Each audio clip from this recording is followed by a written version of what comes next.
Well, thank you very much. This is a big...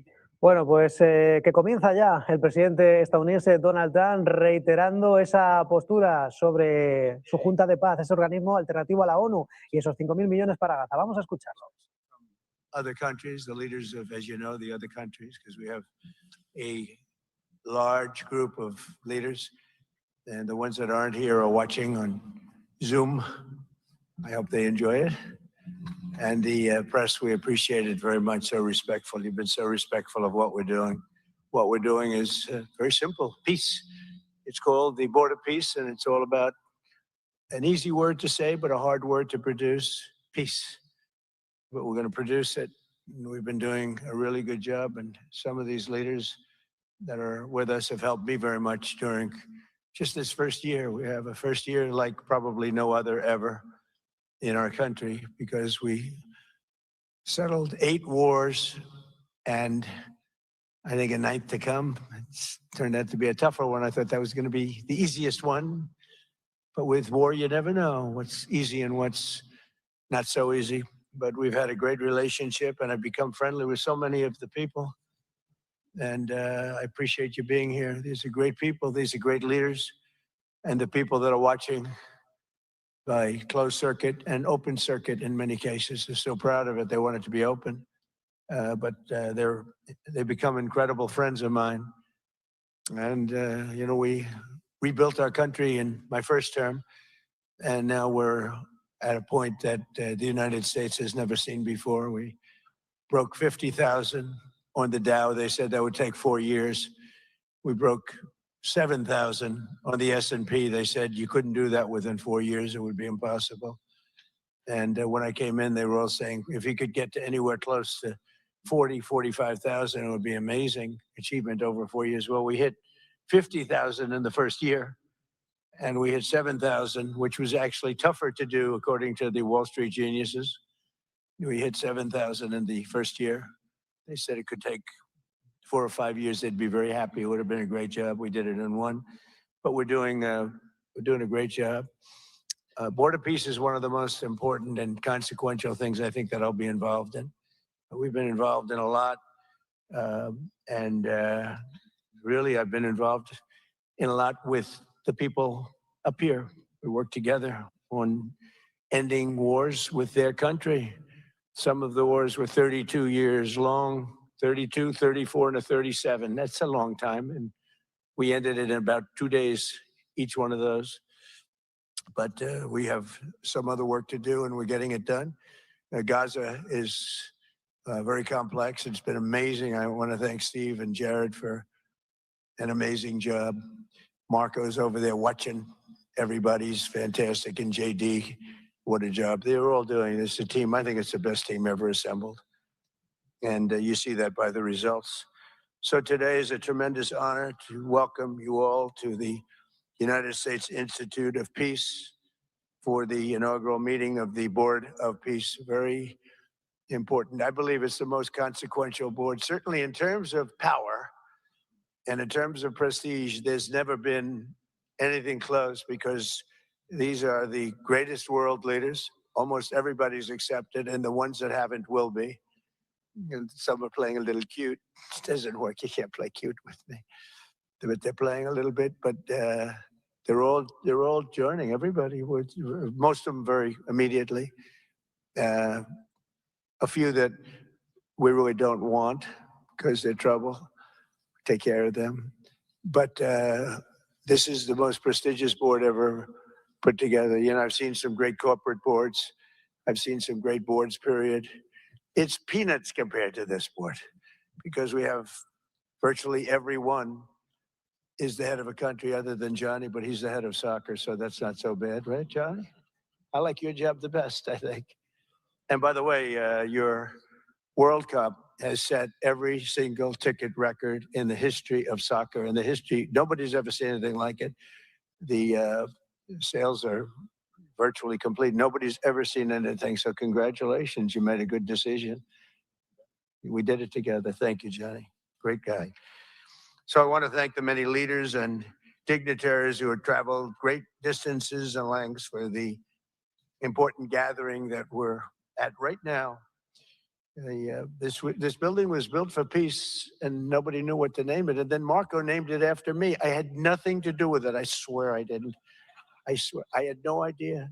They said there's a surprise coming. I didn't know that surprise. I thought they were going to give me a lot of money or something, maybe cash. Could always use some extra cash. But I came and they stopped the beautiful beast. I got out very safely, I'm sure, and looked up, and there it said Donald J. Trump on the building. And when I say that had nothing to do, nobody believes it, and that's okay. But I appreciated it. That was Marco and JD and a group got together and they did that. And I just thought it was very nice. And it makes me work harder. We're going to have to work harder. We're going to have to make this building much more important. It's brand new. They built it for peace, but nobody occupied it. You know, nobody knew what the purpose of it. But the architecture is so beautiful, and it was with the meeting rooms, the reception rooms. It's really amazing. Who would think that it was built without anybody in mind or anything in mind? And then the State Department took it over. They liked it. Marco came over one day. He saw this. He said, "This building is great," and he actually claimed it. Right? He claimed it. And that's what he does. Where is Marco? I said, Marco, is that true? You claimed this building. You took it away from about 5 groups that wanted it. That was done very quickly, very methodically. But it was really, really built so beautifully in such a beautiful building. But we worked together to ensure the brighter future for the people of Gaza, the Middle East, and the entire world. I think that the Board of Peace, because it's mostly leaders and unbelievably respected people, but mostly leaders of Middle Eastern countries, countries from all over the world. And they've been very generous with money also. And the United States, which I'll say in a moment, is also very generous with money because there's nothing more important than peace. And there's nothing less expensive than peace. You know, when you go to wars, it costs you 100 times what it costs to make peace. We have a man at the end right there that's smiling because you learned that after 30 years of fighting, right? 30 years of fighting, we got it done. I want to thank you very much. That was a great thing you did. You and your new friend, they came to my office and they said, I've been fighting for 22 years. Now you're there for 23 years, right? But I've been fighting for 22 years. That's all I've done is fight this gentleman. And his counterpart was there for 7 years. He said, I've been there for 7 years. All I've done is fight this gentleman. And we had it worked out in about 24 hours, right? And it's been a good piece of that. I think they've become friends. I'm not sure I'm allowed to say that, but I think so. I think they've become friends, right? Right, right. Stand up, stand up. These are 2 tough cookies, too. Bueno, pues Donald Trump, que incluso ha bromeado con este edificio que ha sido rebautizado con su nombre en esta primera acto de la Junta de Paz, asegurando que es el organismo más grande jamás creado con líderes muy prestigiosos y en definitiva todavía no ha dejado grandes anuncios Donald Trump, eso sí, celebrando, entre otras cosas, cosas que ya han pasado en la historia, como los 50.000 puntos del Dow Jones o los 7.000 que tocó momentáneamente el S&P 500. Seguimos escuchando al presidente estadounidense. Get a little closer. After 1 hour, they were right next to each other. We made a deal. They hugged, they signed, and we had peace with 2 very important countries, and I'll never forget it. So they started off a little weak, and they ended up really strong, and you can be very proud of yourselves. It was a beautiful thing to see. Thank you. Look at that. Can you believe it? 32 years. Thank you. Thank you very much. But we're honored to be joined today by Prime Minister Rama of Albania. President, where is President Milei? You're another one, I'll tell you. Where is President Milei? I endorsed him. I'm not supposed to be endorsing people, but I endorse, when I like people, you know, I've had a very good record of endorsing candidates within the United States.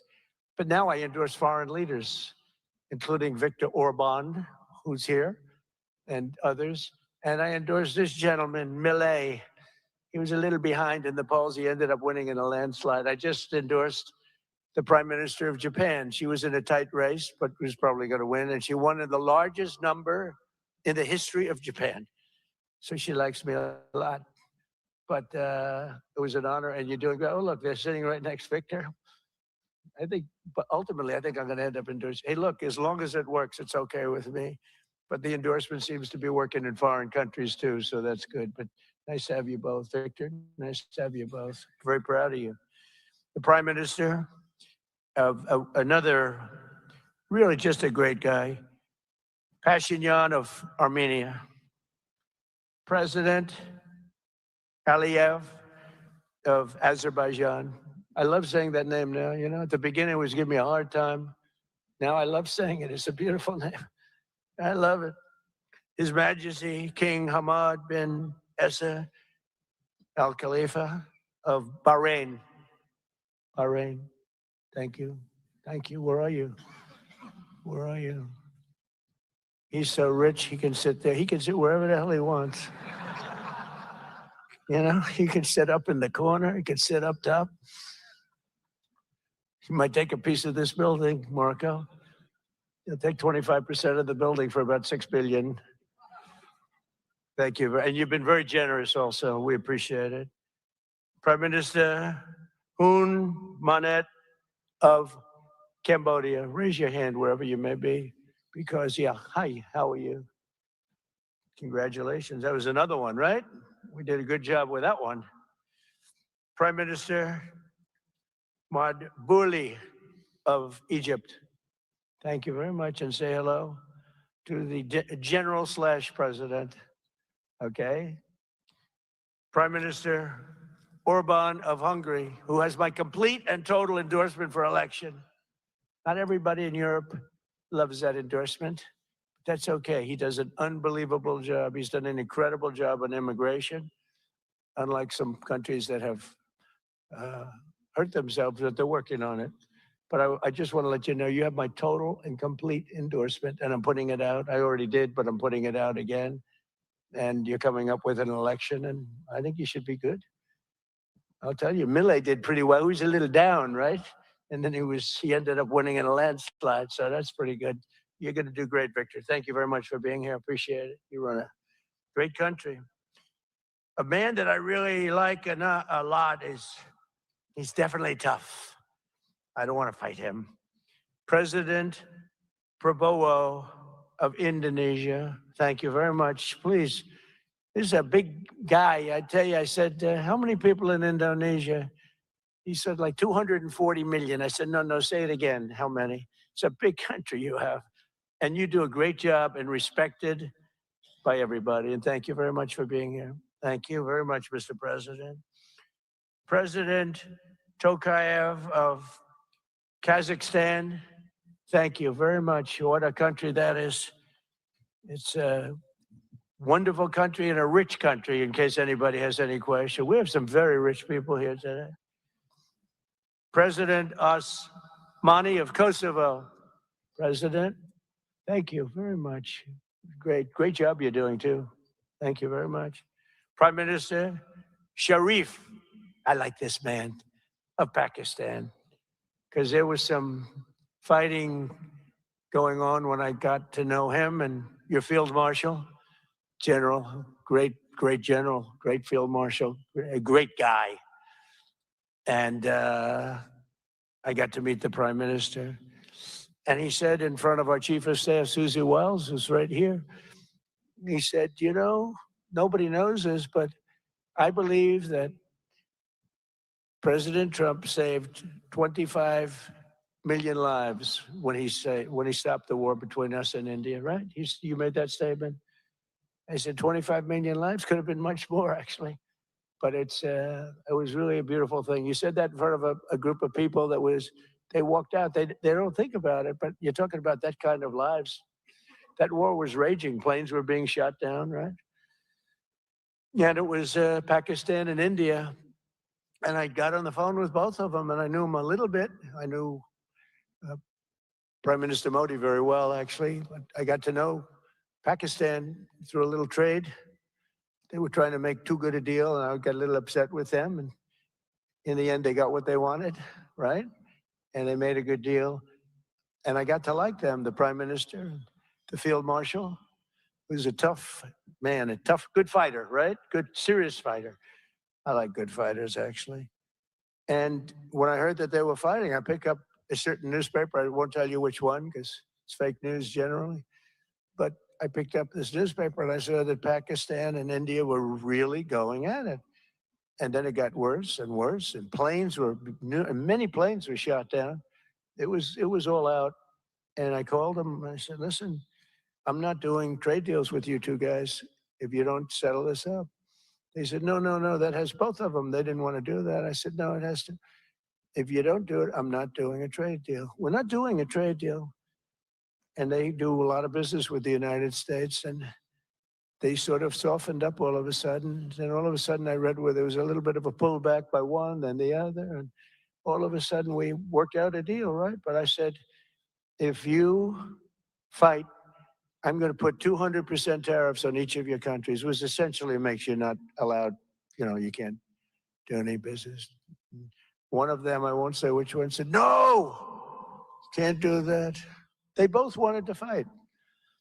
But when it came to money, nothing like money. When it came to losing a lot of money, they said, I guess we don't want to fight. And we solved that deal in 2-3 days, right? And we did. We said, these are two very powerful nations. These are two nuclear nations. And I don't want to say what was going to happen, but, bad things happen. So, Prime Minister, I want to thank you because that was a very big deal. People have no idea. A lot of them say, oh, well, they weren't fighting. They were fighting. 11 jets were shot down, very expensive jets. And they were all in. Both of them were all in, and now they're not. And I think we'll always be able to settle up with them. I really do. I think you're going to have, it's a lot of progress was made even in the relationship. And Prime Minister Modi also, he's a great man. He's a great guy. They're all great. But I was very proud of it. President Pena of Paraguay is here. President, thank you very much. Young, handsome guy. It's always nice to be young and handsome. Doesn't mean we have to like you.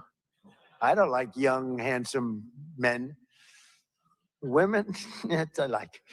Men, no, I don't have any interest. Good. That's right. Thank you very much. You're doing a great job, too. His Excellency Prime Minister Al Thani of Qatar, just a great man, a great man and highly respected. And he's working with a man who is amazing.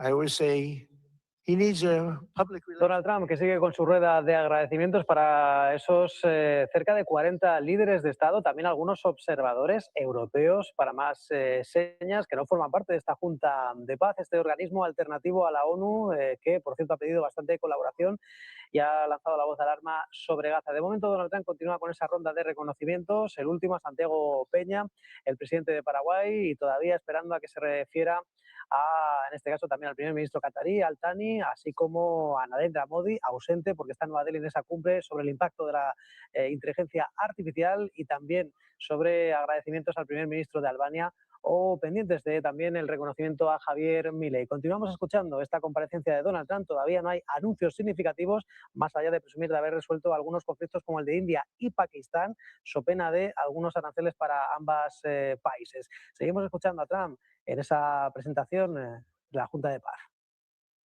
Uzbekistan, who is where? There he is, and a friend of mine. You've got one of the most difficult names in history, but that's okay. It doesn't matter. Your country's doing great. You're doing great. And just no problems. Every time I see him, nope, we're doing good. No problems. And General Secretary To Lam of Vietnam. Vietnam is incredible as a country and as a force. And it's an honor to have you. A really great honor to have you. A lot of respect. A lot of respect for your country. We'll also want to express my gratitude to Vice President J.D. Vance, who is a fantastic man. He's a fantastic talent. He was a great student. He went to one school. He graduated. Most people, if you watch some of the people that were at the event in Munich, they didn't graduate quickly from college. They had everything they could do. There was one young, attractive woman. She was unable to answer questions. And she didn't do so well like JD did in college. JD graduated in a 4.5-year college in 2 years. And then he went to Yale and he graduated at the top of his class, went to the military grade. But when he went to Yale, there was one person that was marginally ahead of him. So he married her. Can you believe it? He married the person that was ahead. I don't know. I always like to say JD was first and Usha was second, because I get a little uncomfortable when I say them. But he's been incredible. He's a brilliant guy and a great guy, and he's been my friend. All of our people, we have a fantastic group of people, our cabinet members, everybody, many of them here. But JD's been great. Thank you very much. He gets a little bit tough on occasion. We've got to slow him down just a little bit on occasion. He says his mind. Now, then we have the opposite extreme. We have your friend sitting in the back. Your best friend sitting in the back is Marco. Marco does it with a velvet glove, but it's a kill, right? The result is the same. They do it very differently. And Marco, you really did yourself proud 2 days ago in Munich. In fact, so proud that I almost terminated his employ because they were saying, why can't Trump do this? I do, but I say it differently. But Marco, don't do any better than you did, please. Because if you do, you're out of here. But no, I want my guys to do great. And the acclaim he's gotten and the acclaim JD gets is great. We have smart people. And when you see the representatives there, like Gavin Newsom, he didn't know what he was doing. They didn't even know why. He didn't know why he was there. Or AOC, she was unable to answer a simple question. And she could have said, well, I'm studying it and I'll report back to you next week. You know, you can get away with that. But she just went, it's actually, I think it could be a career-ending answer because for 25 years, anybody running against her, I think Susie is going to use that little piece of stuff. It was not good. It was not good. That was not a natural. So I want to thank JD. I want to thank Secretary of State Marco Rubio. They're extraordinary. I want to thank Special Envoy for Peace, Steve Witkoff, who has been unbelievable. You know, I took Steve because I was a developer in New York, really successful, actually much more successful than Steve, but I don't want to say that. I'm not going to say that, Johnny. I refuse to say it. But I saw something in Steve. Steve's a great negotiator. Everybody loved him. All these developers, and they're tough. You know, New York developers tend to be on the tough side. And, you know, most of them hate each other. Like a lot of the people in this room hate each other. You know, it's sort of natural, I guess. But we're bringing love back into the room like the old days. But everybody loves Steve. Every developer, the worst, most evil people, horrible human beings, actually. And they love Steve. So I remember this, and we had some conflicts, to put it mildly, in the world. And I said, Steve, how would you like to be Henry Kissinger Jr. that doesn't leak? And he said, are you a leaker, Steve? No. He didn't even know what the word meant. And it's true. I always say Henry Kissinger, who was one of the great leakers of all time, by the way, Richard Nixon said to him, Henry, who's leaking all this stuff? I don't know, Mr. President. It was Henry. It was like, these are little stories I like telling you. But Steve has been unbelievable. Everybody likes him. Ukraine loves him. Europe loves him. Russia loves him. I mean, there's nothing wrong with this. He goes to see President Putin. Didn't know Putin. I set him up a meeting to see. I said, how's Steve doing? Sir, he's still inside. Oh, that was an hour. I called back. Tell Steve to call me when he's finished. I want to find out what the hell is going on. We want to end that war. Sir, he's still inside. 3 hours, 4 hours. They were together for 4 hours, the first meeting. That's talent.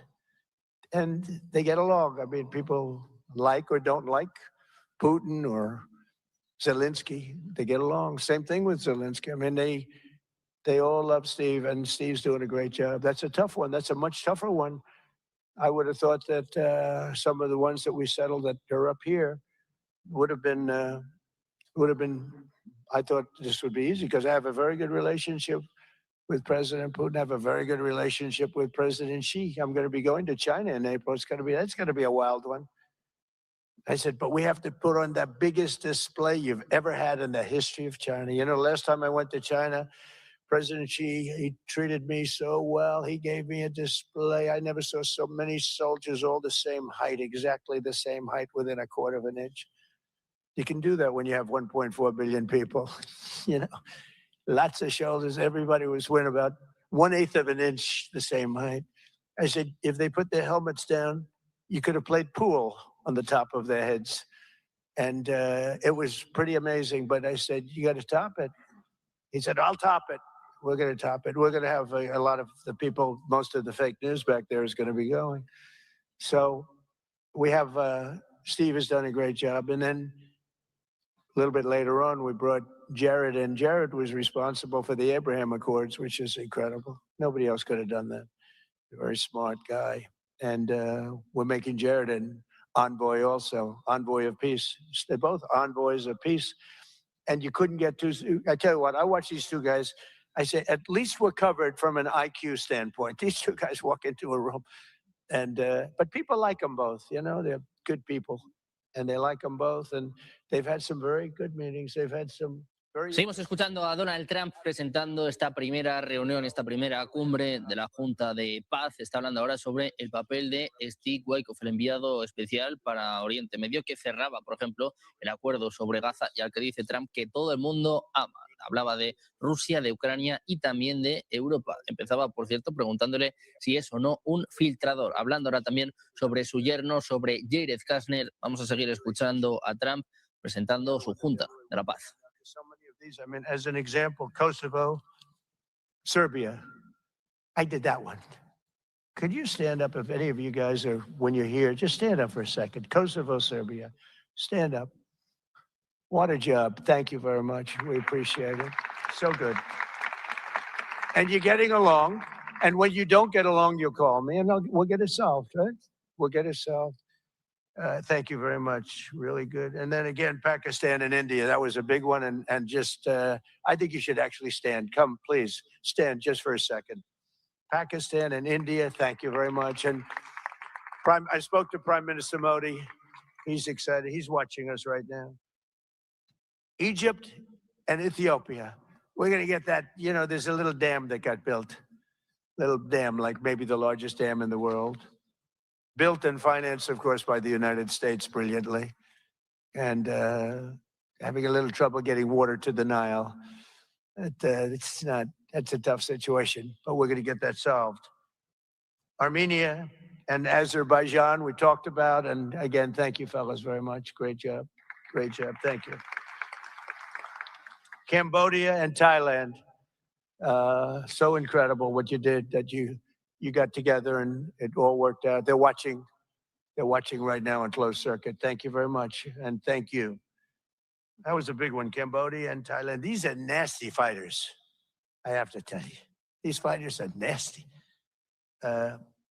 Now we talk about... Seguimos escuchando a Donald Trump hablando sobre la paz, hablando de las conversaciones que tiene abiertas en estos momentos. Apunta de nuevo a Irán. Dice literalmente que se están manteniendo buenas conversaciones después de la reunión que tuvo lugar el pasado martes en Ginebra, después de este despliegue sin precedentes por parte del ejército de Estados Unidos, el mayor despliegue desde el año 2003, es decir, desde la invasión en Irak. Ahora Trump habla de buenas conversaciones. Dice que tienen que llegar a un acuerdo significativo con Irán. Seguimos escuchando a Donald Trump. We've done the biggest thing of all. We have peace in the Middle East right now. That's bigger than people said it couldn't be done. For 3,000 years, they've been talking about Middle East. They said it couldn't be done. And you look at what's happened in Gaza. And one of the keys to it was when we took those beautiful, magnificent, we just ordered 22 more of them, updated model. The B-2 bombers are incredible. I never understood the B-2 bomber. I'd watch, it's a wing. And I've never quite understood that, Johnny. I'd look at it and say, it was beautiful, but what does it do? It carries very big bombs. And it went into Iran and it totally decimated the nuclear potential. And when it did, when it decimated that, all of a sudden we had peace in the Middle East because there was a black cloud hanging over the Middle East. And if that wasn't done, that cloud would have been there. And countries like Saudi Arabia, countries like Qatar, countries like nobody could have signed. You would have had that threat. Nobody could have had, you couldn't have had peace in the Middle East. So now we may have to take it a step further, or we may not. Maybe we're going to make a deal. You're going to be finding out over the next probably 10 days. But this meeting today is proof with determined leadership, nothing is impossible. When I took office, the war in Gaza was raging with thousands of people being killed and no end in sight. Today, thanks to unrelenting diplomacy and the commitment of many of the great people in this room, we have 59 countries signed up on Gaza. Think of that. We have, it's amazing. But all the people, many, really so many in this room, the war in Gaza is over. It's over. There are little flames. Hamas has been, I think they're going to give up their weapons, which is what they promised. If they don't, it'll be, they'll be harshly met, very harshly met. They don't want that. All the stuff like they don't mind dying. They told me that's not true. Escuchando al presidente de Estados Unidos hablando sobre la situación en Oriente Medio, decía que Wojtkov y Kastner han mantenido buenas conversaciones con los iraníes. Decía que pues hay que llegar a un acuerdo significativo o de lo contrario malas cosas iban a pasar. Decía que de momento había paz en Oriente Medio. Hablaba de los bombarderos B-2 con los que Estados Unidos llevó a cabo esta operación Martillo de Medianoche en junio del año pasado y está hablando de nuevo sobre Irán. Dice que en los próximos 10 días vamos a ver qué sucede. Dice que, todavía hay opción, todavía están abiertos a una diplomacia y buenas conversaciones, pero de lo contrario, Estados Unidos atacará. Hoy las informaciones apuntaban incluso a un ataque durante este fin de semana, este despliegue sin precedentes. Se habla, del mayor despliegue desde el año 2003, desde la invasión en Irak. Trump lanza su ultimátum definitivo. Dice que en los próximos 10 días saldremos de dudas. Sabremos si se alcanza un acuerdo o si de lo contrario Estados Unidos ataca en Irán. Say anything quite like it. The parents of the dead, they knew their boy was dead. This case, boys, all boys, men, but to the parents' boys, they knew their boy was dead. They wanted that dead body as much as if he were alive. And when they got them back, there was great sadness, but there was great joy too. They wanted it as much as the people that got their sons back alive. But we got a lot of people before those 20, Steve, what nobody talks about, but hundreds of people. We did a good job, and you guys did a fantastic job. I want to thank every nation that helped us achieve this monumental breakthrough, saving countless lives, and really bringing peace and bringing the concept of peace, because nobody thought peace in the Middle East. I've always heard peace in the Middle East is impossible, and it's turned out not to be. And we do have some work to do with Iran. They can't have a nuclear weapon. It's very simple. You can't have peace in the Middle East if they have a nuclear weapon. And they can't have a nuclear weapon. And they've been told that very strongly. Since the hard-won ceasefire of last October, the United States and our partners have facilitated the delivery of vast amounts of humanitarian aid, numbers that nobody's ever seen before. In November, the United Nations Security Council unanimously approved the Board of Peace. And last month in Davos, we welcomed over 24 members to this very important new organization. And we are very closely working with the United Nations. In fact, I'm going to speak to the Secretary General in a little while. He's a good man. And I've had a good relationship. Other than in my last speech, they did turn off my teleprompter. I got up there. My teleprompter didn't work. I'm sitting in front of all of you people and more. I had no teleprompter. I knew I was in trouble because I'm walking up. The teleprompters are over here. I had the most beautiful speech ready. And I was all set to knock them dead. First, I had an escalator that stopped. You know that. It's going up. Boom. It's lucky my movie star first lady was in front of me because I put my hand on a certain part of her body and I was able to stop my fall. Otherwise, because she had no trouble. I said, boy, that was a very sharp stop, Johnny. So I said, that was strange. I've been on a lot of escalators. It's never happened before. Usually it stops very. Seguimos escuchando a Donald Trump, el presidente de Estados Unidos, hablando sobre la situación en Oriente Medio. Se refiere a Hamás, dice que deben entregar las armas lo antes posible. Dice, tenemos que hacer un trato, entregarán las armas o serán respondidos con dureza. En cuanto a Irán, vuelve a insistir el presidente de Estados Unidos, dice que queda trabajo por hacer, que Irán no puede tener un arma nuclear. Hace apenas unos segundos, hace apenas unos minutos decía Trump que el plazo son 10 días. Dice que en los próximos 10 días sabremos qué sucede finalmente con Irán. Vamos a seguir escuchando a Donald Trump. But it is good because we're proud of her. She did people in the United States love the First Lady, and she did the movie and has become the biggest selling documentary in 20 years. Can you believe? The theaters are all packed. Women especially, they go back and they see it 2 or 3 times, 4 times. But together we're committed to achieving a Gaza that is properly governed throughout. The whole area is going to be, you know, so many countries that have really nothing to do with the Middle East, but they're maybe somewhat close by. They're all involved. They want to go in and fight. They tell me all the time, we'd like to send soldiers to fight if it's necessary. And I don't think it's going to be necessary. We have 2 countries that want to go in and do a number on Hamas. I said, I really don't think I hope it's not going to be necessary, because they made a promise and they promised me get rid of their weapons. Looks like they're going to be doing that, but we'll have to find out. But it's no longer a hotbed of radicalism and terror. And to end that, we have today, and I'm pleased to announce that Kazakhstan, Azerbaijan, UAE, Morocco, Bahrain, Qatar, Saudi Arabia, Uzbekistan, and Kuwait have all contributed more than $7 billion toward the relief package. That's great. Thank you, fellas. Thank you.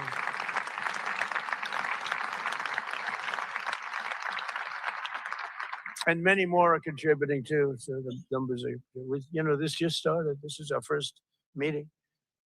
But every dollar spent is an investment in stability and the hope of new and harmonious.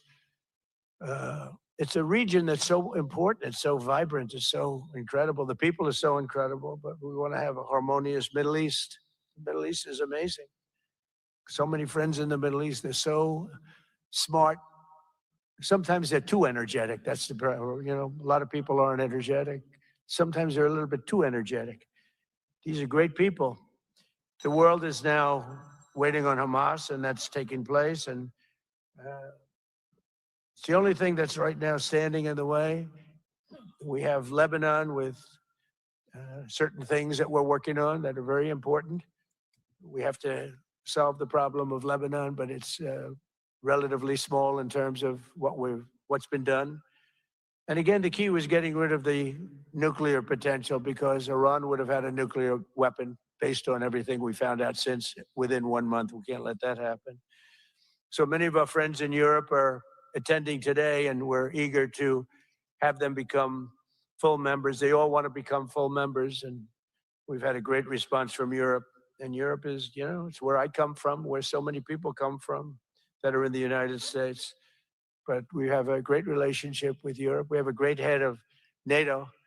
He is a fantastic man, and he's doing a great job, really great job. I'm excited to announce that Norway has agreed to host an event bringing together the Board of Peace.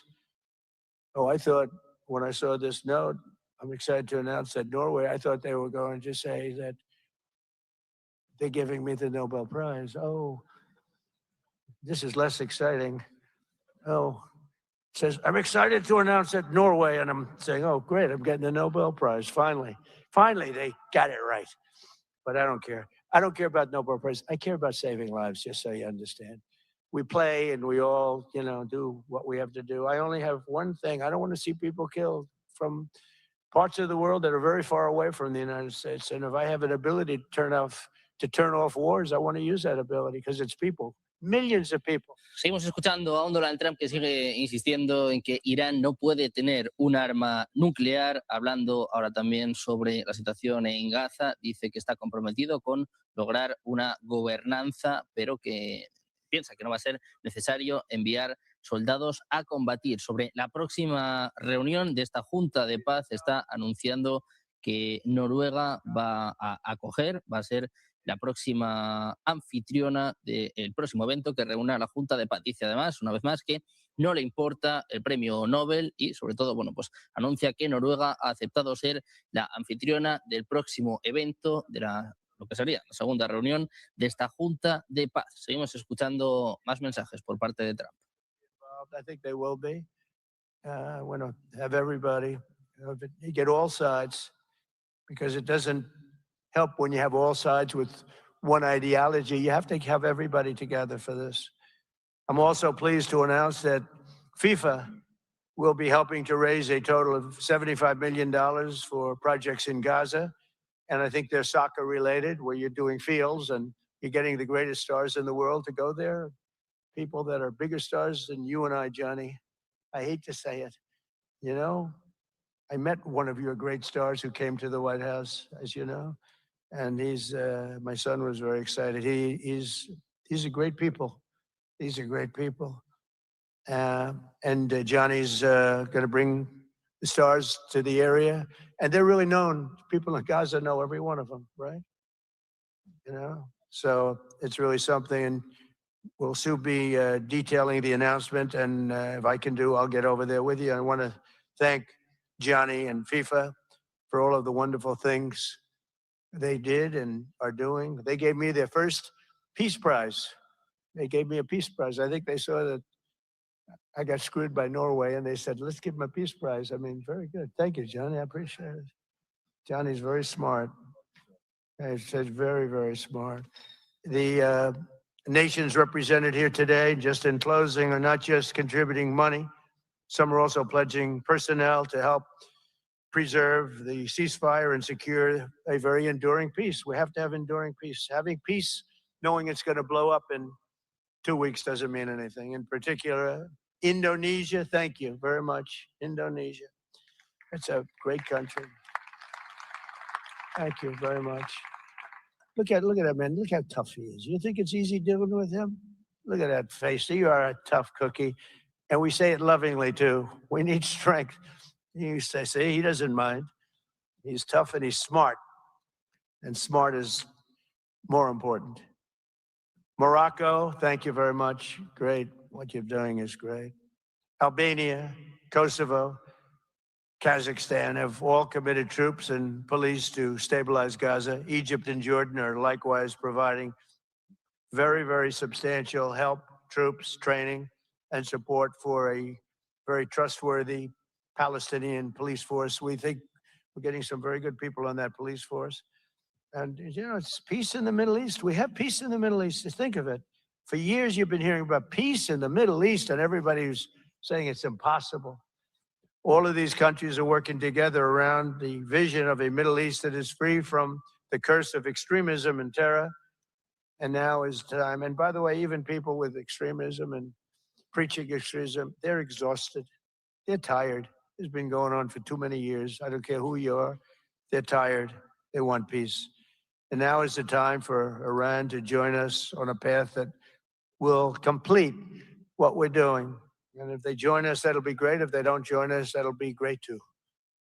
But it'll be a very different path. They cannot continue to threaten the stability of the entire region, and they must make a deal. Or if that doesn't happen, I maybe can understand. If it doesn't happen, it doesn't happen. But bad things will happen if it doesn't.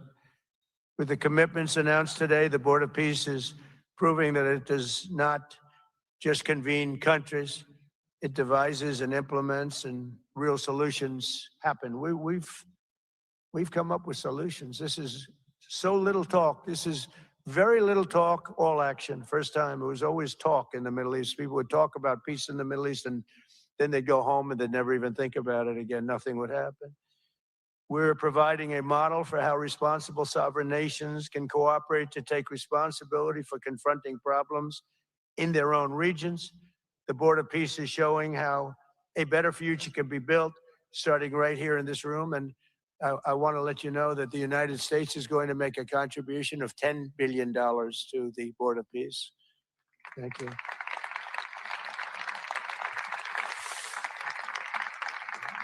And we've had great support for that number. And that number is a very small number when you look at that compared to the cost of war. That's 2 weeks of fighting. It's a very small number. It sounds like a lot, but it's a very small number. So we're committed to $10 billion. Together, we can achieve the dream of bringing lasting harmony to a region tortured by centuries of war, suffering, and carnage. They say 3,000 years. And hopefully we can lift up the eyes of the world to envision how other intractable conflicts can be settled. So many conflicts, they'd say, are impossible to settle, and we get them settled. We got those 8 that we settled, most of them were said to be not settlable. And they not only got settled, they got settled within days. More impossible problems can be solved as we go along this very beautiful path. I think it's a beautiful path. I think it's such an important day. Even the weather's beautiful. We walk in, it's beautiful. Everything's beautiful. Seguimos escuchando este discurso por parte de Donald Trump, esta primera reunión de la Junta de Paz, donde el presidente de Estados Unidos vuelve a aludir a Irán. Dice que debe acompañarnos en el camino de la paz y que en el caso de que no lo hagan, en el caso de que no se alcance un acuerdo, sucederán cosas muy malas. Decía también hace apenas unos minutos que son 10 días. Este es el plazo que tendría Irán para alcanzar un acuerdo con Estados Unidos. La semana que viene, Marco Rubio precisamente va a viajar también a Israel para reunirse con Benjamín Netanyahu en lo que parecen los últimos días, la cuenta atrás para iniciar un conflicto entre Estados Unidos e Irán. Vamos a seguir escuchando los mensajes de Trump. Runs properly, but we're going to strengthen up the United Nations. We're going to make sure its facilities are good. They need help, and they need help money-wise. We're going to help them money-wise, and we're going to make sure the United Nations is viable. And you have some very good people at the United Nations, can do a good job. But as I said, I've said it for years, United Nations has tremendous potential. A lot of people didn't like what I said. They said, oh, you shouldn't say that because, we don't care about the United Nations. No, it's really very important. And I think it's going to eventually live up to potential. That'll be a big day. So I want to thank everybody for being here. You're my friends. You're great, great leaders. You're great people. And I can honestly say, you're strong leaders, you're tough leaders in many cases, and every single one that I'm looking at that's right here, I've gotten to know and I've gotten to respect, and really you're friends of mine. And if I can help you at all, you let me know. But this is going to be something, the Board of Peace will be something that the likes of which I don't think anybody's seen before. And thank you all very much. It's a great honor. I'm going to ask J.D. Vance to come up and say a few words. Thank you very much.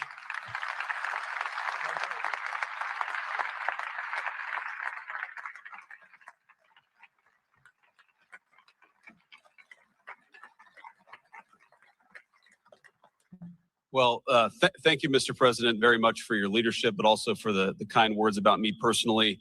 I knew exactly what I wanted to say, but then after the president said that I was so smart and that I didn't want to repeat our congresswoman who froze for 20 seconds over in Munich, now I'm tempted, sir, just to freeze for 20 seconds and just stare at the cameras, and maybe they'll say nice things about me like they do about Congresswoman Cortez. But I have 3 very brief messages. First of all, to the President of the United States, but to the entire team, to Marco, to Steve, to Jared in particular, who've done such an incredible job. I think what this Board of Peace represents is a recognition that if you actually have a President of the United States and a team that's committed to diplomacy, it can actually work. When I look at what happened to Israel on October the 7th, all those innocent people who were murdered, the fact that you had all of these hostages, and of course, a terrible war that came from it, I remember thinking to myself, how is it ever going to be possible to get these hostages home safely, to make it possible for the people of Gaza to actually have a reasonable future, but also to ensure that Israel is never attacked again? It turns out the answer was you just needed a president who was committed to the effort and committed to the work, and that's what we had, thankfully, under the leadership of this president. And you got to make peace, but then you have to make the peace stick. And that brings me to my second point. That's what the Board of Peace, I think, is fundamentally about, is making the peace stick. And it's an incredible thing that you guys have all done. So to all of the leaders gather here today who are investing in the future, who are investing in peace, we're grateful to you. We're grateful for your partnership. And in particular, I think to the president of Azerbaijan and the prime minister of Armenia, who I just saw last week, Thank you all for making it possible and for showing what real leadership can accomplish. When you set aside weapons and killing and destruction and invest in your people and invest in prosperity, it can create great things. So thank you both for what you did. I think it showed great leadership. And finally, to the American people, I think it's important that the American people recognize why we're here today. And the reason that we're here today is, yes, to save lives and yes, to promote peace, but this creates incredible prosperity for the American people. The countries represented here represent trillions of dollars of investment in the United States of America that would not have been possible without this president's leadership and advocacy for peace. The economies here represent millions of American jobs of people who are receiving products built in American factories and made by American workers would not be possible without a focus on peace. So, Mr. President, while I think this is great for the world, I also think it's really, really great for the United States of America. So we're looking forward to the partnership. With that, I want to turn it over to the MC for the rest of the program, and that is our great press secretary, Carolyn Levitt. Thank you.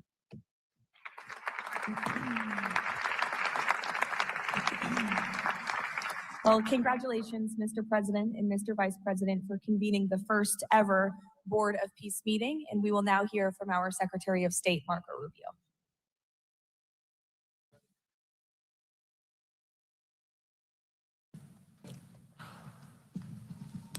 I'll be brief and to the point. We want to talk a little bit about the strategic vision of this organization and begin doing so by first acknowledging that we are here today because the President of the United States, Donald J. Trump, has both an ability and a willingness to use the power of his office to think outside the box. And that's why we're here today. This was a very unique crisis in Gaza, one that the existing international institutions could not solve or figure out. It needed a very specific type solution that required the partnership of all the nations that are here, including those that are here on an observer status. And we appreciate you coming today and being a part of this as well. And that's the point I want to drive home today. And soon you'll hear from Steve and Jared, who, by the way, deserve an incredible amount of credit for pulling this together and working countless hours and traveling all over the world. They truly deserve our appreciation and thanks for the work they've put in under the leadership of President Trump to make this possible. This Gaza situation was impossible to solve under orthodoxy, under existing structures. And so what we did is they went to the UN and they got the UN's approval to put this group together and bring these nations together to come up with a very specific solutions to a very unique and specific problem. We have a long ways to go. There's a lot of work that remains. It will require the contribution of every nation state represented here today, and we thank you for being a part of it. And we hope that this can serve as a model for other complex and difficult situations so they can be solved in the same way. But right now, the focus is on this one. We have to get this right. There is no plan B for Gaza. Plan B is going back to war. No one here wants that. Plan A, the only path forward, is one that rebuilds Gaza in a way of enduring and sustainable peace, where everyone can live there side by side with one another and never worry again about returning to conflict, to war, to human suffering, and to destruction. And again, Mr. President, thank you for having the vision and the courage to pursue something that has never been done before. And we're not done yet. And thank you to Steve Witkoff and Jared Kushner for the time and the work they put into this. And thank you on behalf of the State Department and the U.S. government to all of the nations that are here. Every one of you is indispensable, including our observer partners, who we hope can find your way to join us at some point as officially part of this. But we are grateful for the fact you're here today and the contributions you've made already. Thank you.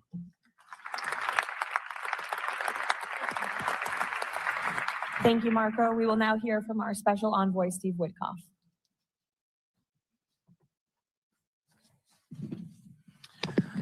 Thank you, everybody, for being here. I don't know if we ever believed that this was possible when we first started envisioning a board of peace, but of course, under the president's indispensable leadership, and it begins with that. It begins with President Trump's leadership and his direction.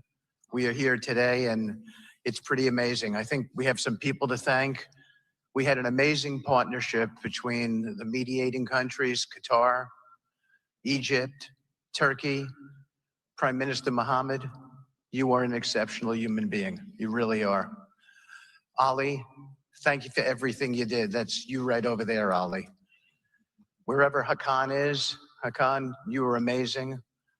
And so was Ibrahim and President Erdogan. And of course, to the Egyptians, Badr, I know you're smiling because we went through so much. And General Hassan was amazing. We all became friends here. And Prime Minister Sisi, President Sisi, pardon me, and so many others. But our team, JD, your insight, your counsel, and Marco, you're an amazing secretary, and it's a privilege to work for you. And Jared, you are my dear friend and the best partner I ever had. You are an amazing person. But Mr. President, it is my greatest honor to work for you.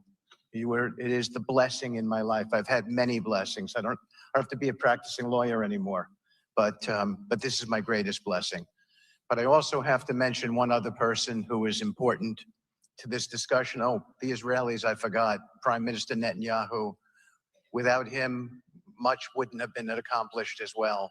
And that's really important that we acknowledge him here today, and Ron Dermer. But a person who doesn't care much about the acclaim, we have to acknowledge too, and that's you, Susie. Because I would come back and you would say to me on every trip, what can I do for you? This matters. And you are an inspiration for all of us. So I thank everybody, and let me get on to, am I going on to the next slide? Sure. Caroline? Sure. Okay. So with regard to the hostages, we're here today. Again, I say it, I know it sounds redundant, but we're here today because of President Trump. Without him, none of this was possible. There were 251 hostages.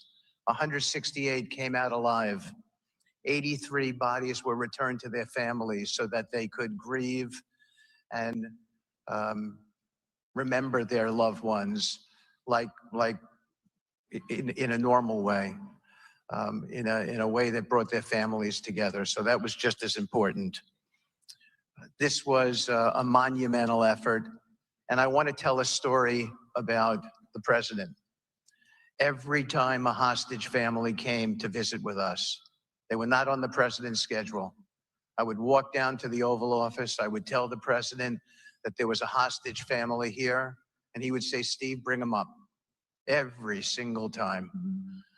And when we got the last 20 out, we had a celebration at the White House, and I could see the emotion on the president's face. And he came up to me and he said to me, I have to tell you, this is my 5th year in the Oval Office, and I don't know that I've ever.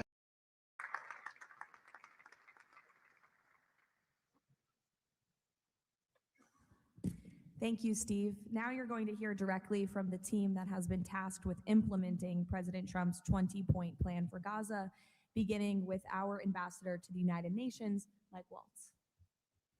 Thank you, and thank you, Mr. President, Excellencies. First, let me wish everyone a happy and prayerful Ramadan. Thank you so much for joining all of us today. Mr. President, Excellencies, bottom line, humanitarian aid has absolutely surged since the Gaza war ended. Our Central Command, our great military, is working together with Israel, with the UN, so many countries here to coordinate the aid, to make sure there's deconfliction.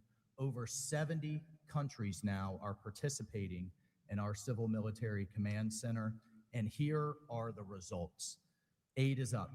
4,200 aid trucks have entered Gaza each week for 13 consecutive weeks, the longest stretch of high-volume assistance to Gaza in years. Diversion is down significantly from prior to the ceasefire, with less than 1% diverted this month. Food supplies are way up. We are reaching the full 2.1 million Gazans with aid, up 5 times from the delivery levels before the ceasefire. The percentage of households experiencing severe hunger has dropped from about 30% to down to 1%. As of this past February, drinking water has doubled, and child malnutrition has been cut in half. If we could go to the next slide. Mr. President, only under your leadership and this great team could we bring together the United States, Israel, Egypt, Jordan, the UAE, the United Nations agencies. Mr. President, bottom line, like you, this is a board of action, not a board of endless talk or speeches. And these results are a true testament to your leadership and the leadership of this great team. We are saving lives, and it's an honor to be a part of it. Thank you, Mr. President. Dr. Ali Shaikh. It is my honor to be here representing the National Committee for the Administration of Gaza. Thank you, President Trump, for your leadership, for your continued efforts. A new governing authority is now in place for Gaza, with a clear mandate and a clear commitment to establishing development and stability. However, we are operating in extremely difficult conditions. Large parts of Gaza Strip are severely damaged, destroyed actually. Humanitarian needs are acute. Law and order remain fragile. This is not normal operating environment, President, which is precisely why discipline and prioritization matter. Our priorities, therefore, are defined into 4 categories. First, restore security via professional civilian police under one authority, one law, and one weapon, including training and developing 5,000 Gazan police to be deployed in 60 days. Secondly, revive economic activities and livelihoods, creating decent jobs, especially for our young population. Thirdly, ensure sustainable emergency relief as described earlier. Fourthly, restore basic services including electricity, water, health, and education. And last but not least, access and movement. Our mandate is simple, President. Step by step to build the foundation for lasting peace, dignity, and prosperity for the people of Gaza. And this is where we count on your continued leadership and support. Blessed the peacemaker. Thank you.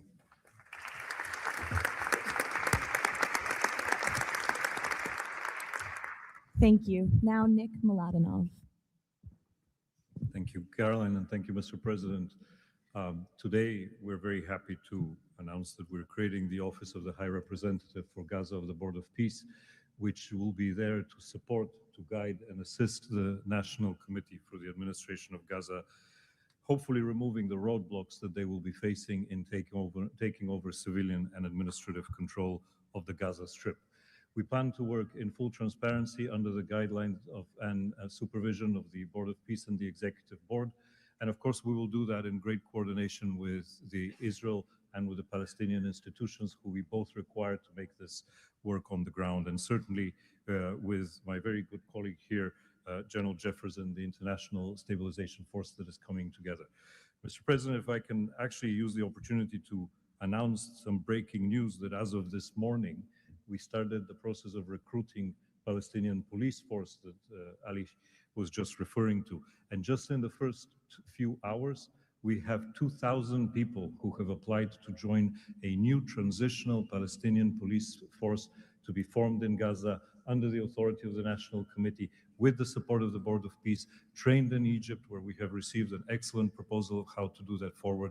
And this is critical to what we need to do as we begin this process. And if we may move to the second slide. It is this Palestinian security force under the authority of the National Committee for the Transition Period that will allow us to ensure that all factions in Gaza are dismantled and all weapons are put under the control of one civilian authority. The only way to do that is the full implementation of the 20-point plan in the UN Security Council resolution, which binds us all to make sure that that is the way forward. We have now a fully agreed framework with the mediators on how to do this. And I thank very much the state of Qatar, Egypt, and Turkey for their excellent support in this. We now need to move forward on communicating it and negotiating the details of the implementation plan with the factions on the ground. But rest assured to all of you that we're on the right track. And if I can ask one thing of all of us, is to make sure that we have one message. There is no other option except the full demilitarization and decommissioning of all weapons in Gaza for reconstruction to begin and for people to have a new way of life going forward. Thank you.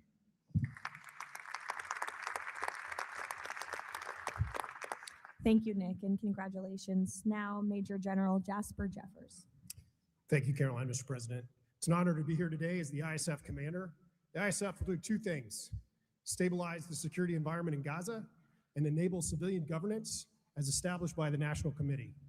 For the last few months, we've had a team on the ground of U.S. military experts preparing the infrastructure for the ISF. This team's already operating from a combined joint operations center that's going to be the headquarters for the entire ISF. As you can see on our map, our plan is for the ISF to be assigned in 5 different sectors, each sector receiving 1 ISF brigade. In the short term, we plan to deploy to the Rafah sector first, in addition to the training of police. Midterm objective is to continue to expand sector by sector, all moving to our long-term 12,000 police and 20,000 ISF soldiers. I'm incredibly pleased to announce today that the first 5 countries have committed troops to serve in the ISF: Indonesia, Morocco, Kazakhstan, Kosovo, and Albania. And 2 countries have committed to train police: Egypt and Jordan. I would also like to announce that I have offered and Indonesia has accepted the position of Deputy Commander for the ISF. With these first steps, we will help bring the security that Gaza needs for our future prosperity and enduring peace. Thank you.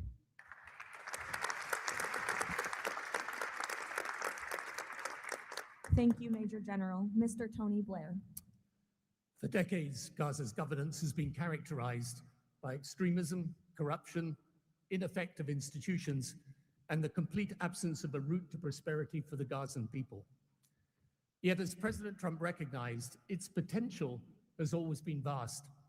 25 miles of Mediterranean coastline, proximity to great regional and global markets, and a young, dynamic population with a median age of 19.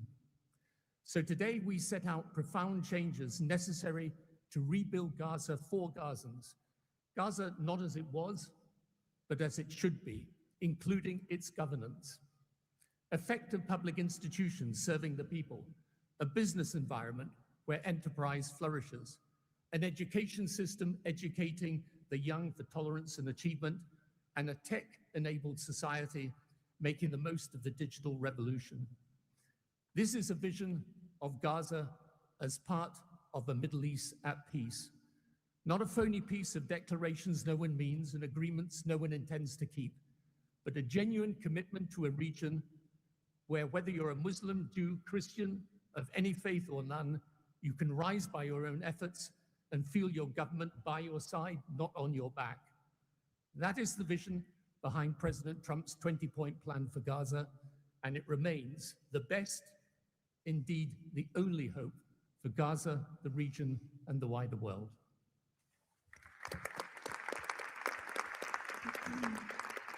Thank you.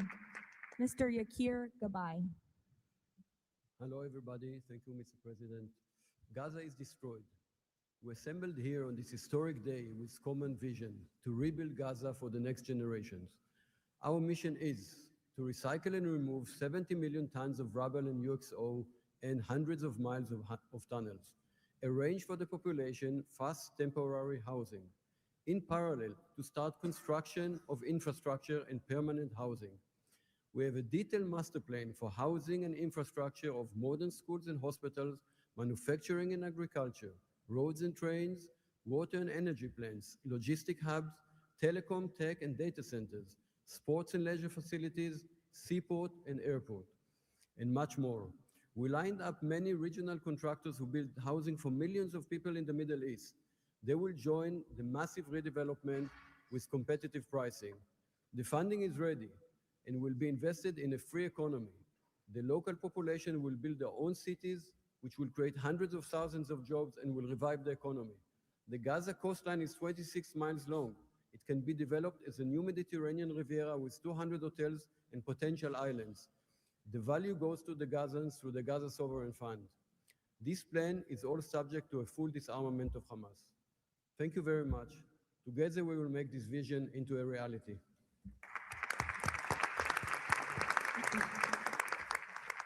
Thank you. Mr. Liren Tanman. When we asked the NCAG what Gaza needs to unlock its potential, the answer was clear. Reconnect Gaza to the world, digitally and economically, and replace corruption with an open, tax-free system. Gaza was once a vital trade hub between Asia and Europe. Reconnection is a return to its roots. Even the word gauze comes from Gaza, where silk was woven and exported to Europe. So, we brought together Palestinian, Arab, and American partners to deliver practical solutions. By July, Gaza's 2G network will be upgraded with free, high-speed access to essential services. The NCAG is building a secure digital backbone, an open platform, enabling e-payments, financial services, e-learning, and healthcare with user control over data. This effort is supported by our regional partners, and I believe you will hear some exciting news from them on that later today. In parallel, we're advancing an Amazon-like logistics system to help Palestinian launch businesses import globally and trade securely. This will lower prices, drive growth, and help transform Gaza into an open, transparent, corruption-free economic zone. Thank you. Thank you. Mr. Mark Rowan. Mr. President, distinguished leaders, the goal is simple. Take the momentum all of you have provided and build it into something that is not just temporary relief, but something that provides a long-term foundation that will enable many of the goals we've spoken about today to be achieved. We plan to do this by gathering Gaza's productive assets in one unified structure. This will allow independent, professional, conflict-free management of the resources to benefit the Gazans. This will also enable expeditious planning and zoning and not fragmented projects that do not contribute to an economic whole. The potential here is tremendous, but it has to start somewhere. The start is in Rafah, where, as you heard, that will be the first place security is deployed. The plan is 100,000 homes for 500,000 residents plus $5 billion of infrastructure. Over time, 400,000 homes for the entirety of the population with more than $30 billion of infrastructure. Let me put it in financial terms. This is not a problem of money or collateral. This is a problem of peace. The coastline alone, $50 billion of value on a conservative basis. The housing stock, more than $30 billion as rebuilt. The infrastructure, more than $30 billion.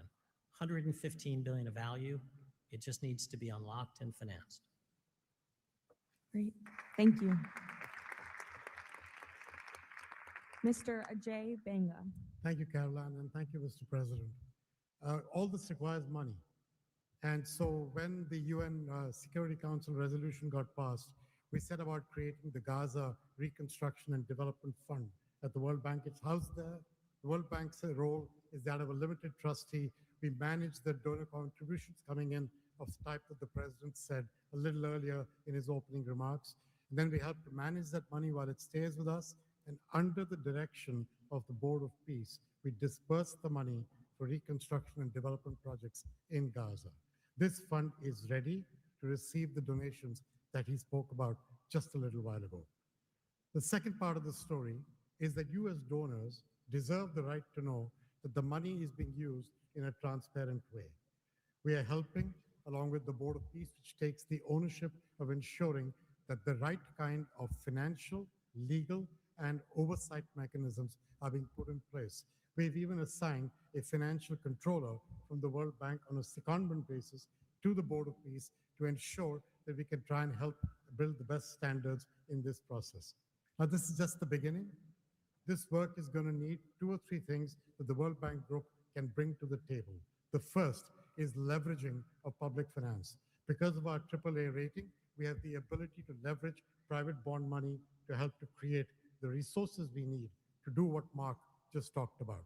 The second is we can de-risk private investing. And the third is we have people on the ground and expertise and knowledge of doing this kind of work in other markets. We want to be not an armchair critical process, but an active participant in giving Gazans and people in the region the opportunity of the lives they deserve the one time we get these odds. So thank you again.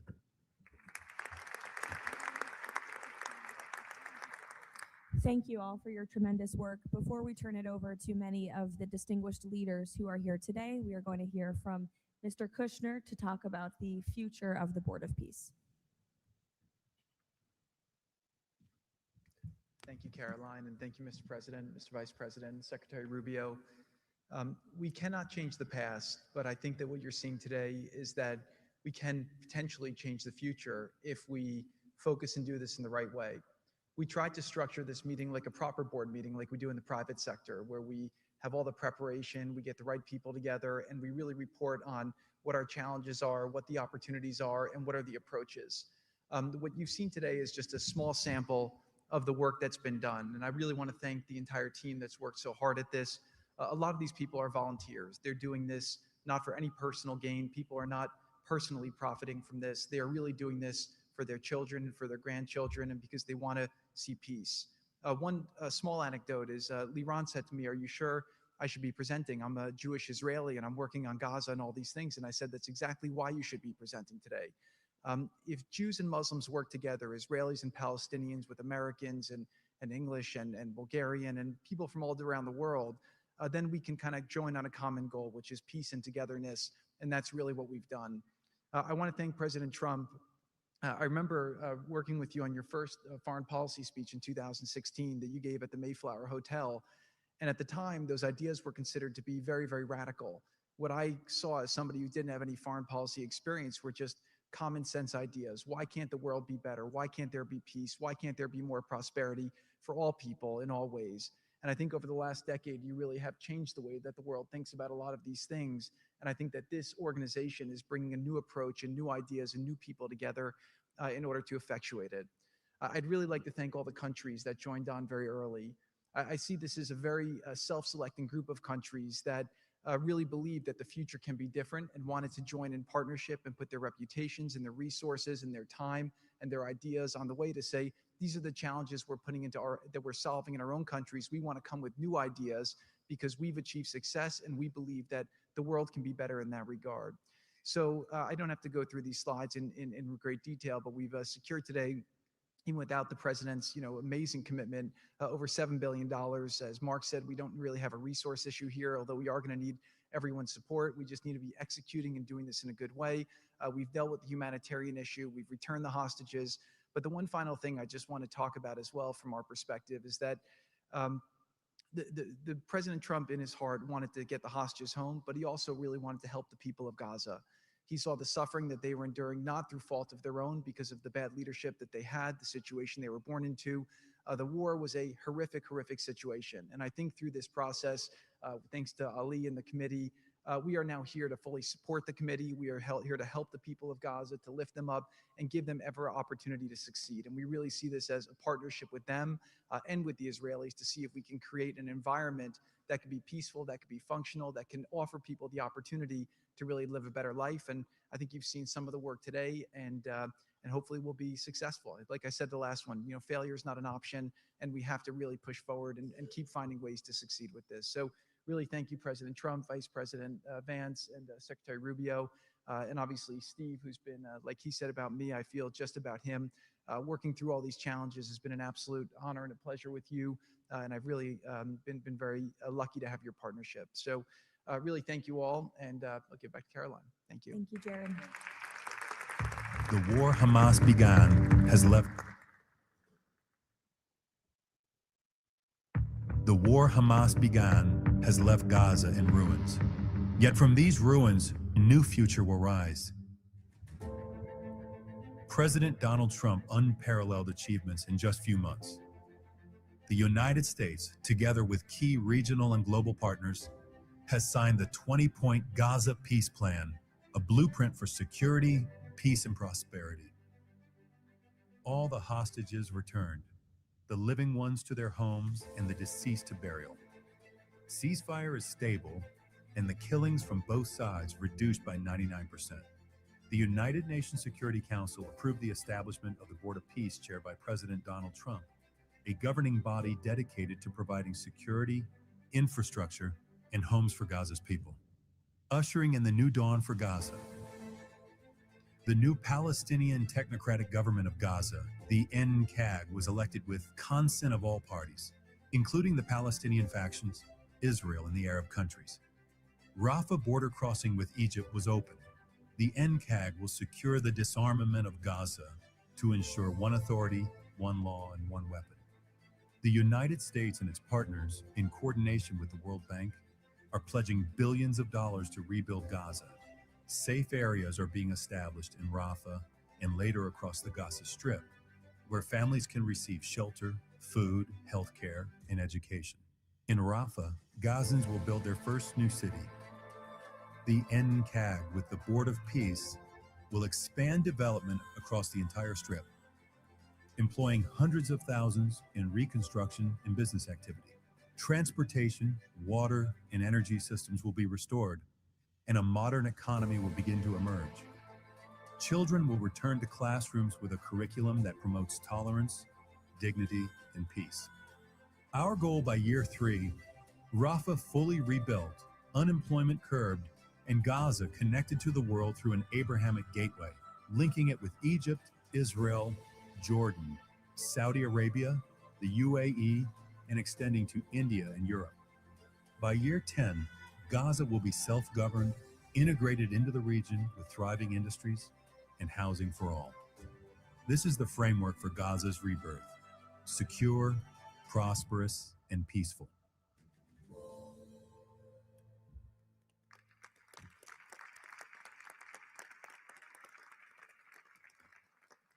It's amazing. Now we will hear from our distinguished leaders who are here today, beginning with the King of the Kingdom of Bahrain. You're welcome.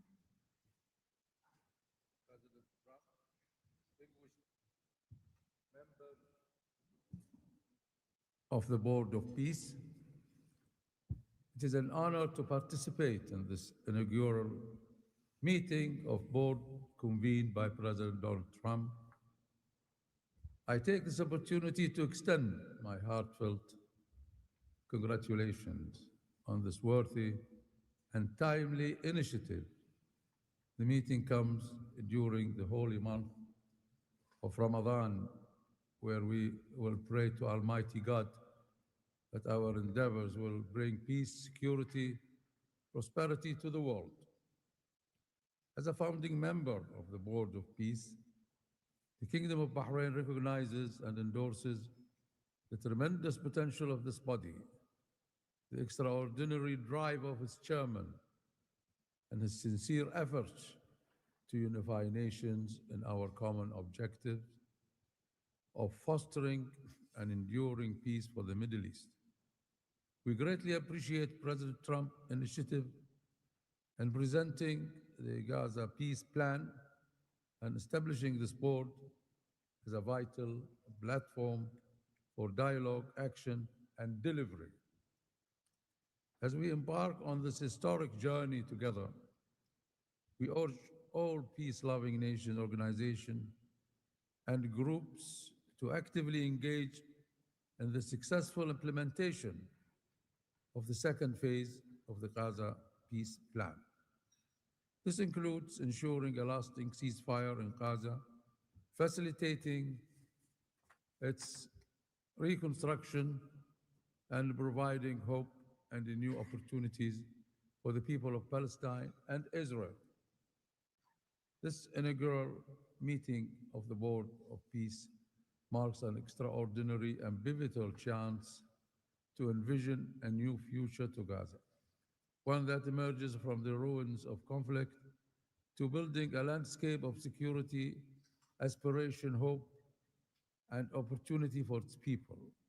And reaffirming our commitment to this vision, the Kingdom of Bahrain has contributed the funds towards the operations and administration of the Board of Peace, and today we announce our readiness to provide the necessary infrastructure and skills to establish an effective government digital services platform for Gaza. Our decision to join the Abraham Accord and enter into the CCBA agreement with the United States reflects our commitment to advancing peace and stability in the Middle East. The United States' historic and ongoing presence in our region has served as a positive force for stability, and we remain dedicated to strengthening our partnership. We look forward with optimism to working with the Board of Peace and all of our international partners who share our ambitions for a brighter future for all. Thank you, Mr. President.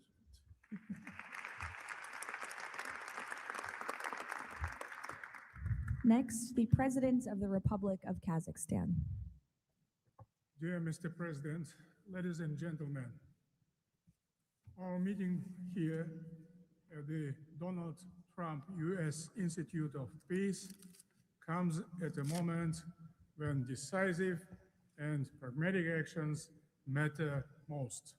In fact, it's about making durable peace through practical, target-oriented measures, but not through endless conferences with wishful resolutions.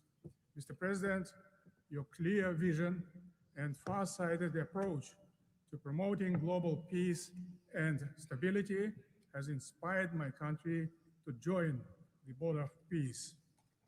The Board of Peace is widely expected to respond directly to new realities by reinforcing existing multilateral efforts. The world has never seen a move like this.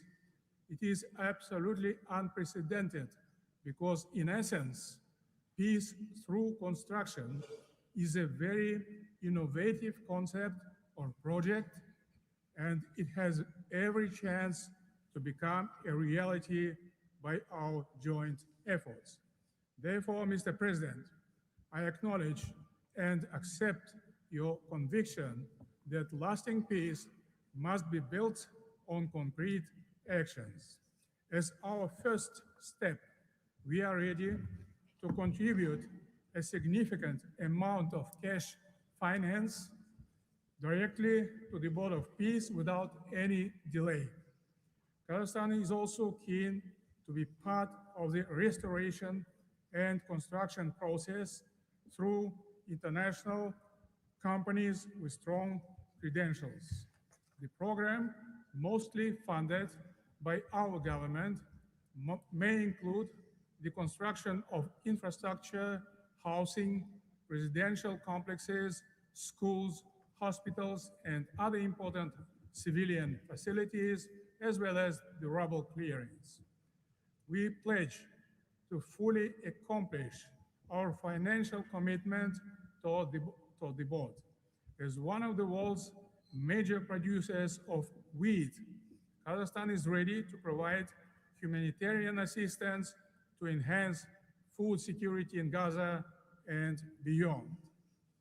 Kazakhstan plans to provide 500 scholarships to Palestinian students to pursue academic programs in our universities over a 5-year period. We can share our internationally recognized e-government expertise and other digital solutions. Kazakhstan is willing to support the ISF by deploying military units, including medical units, and sending our observers to the Civil Military Coordination Center.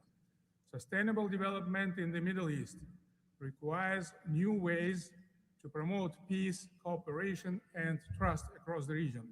That's why Kazakhstan has joined the Abraham Accords. This crucial move is fully aligned with the noble mission of the Board of Peace.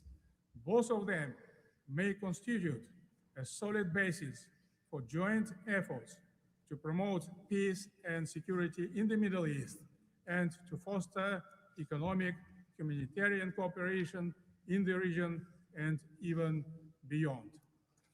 Given the global nature of the board's agenda, Kazakhstan is committed to providing practical support, including through hosting meetings at different levels and scales. I also would like to propose to establish a special President Trump's Award of the Board of Peace to recognize his outstanding peace-building efforts and achievements. I'm confident, Mr. President, that under your strong leadership, the Board of Peace will successfully deliver its great noble mission. Thank you.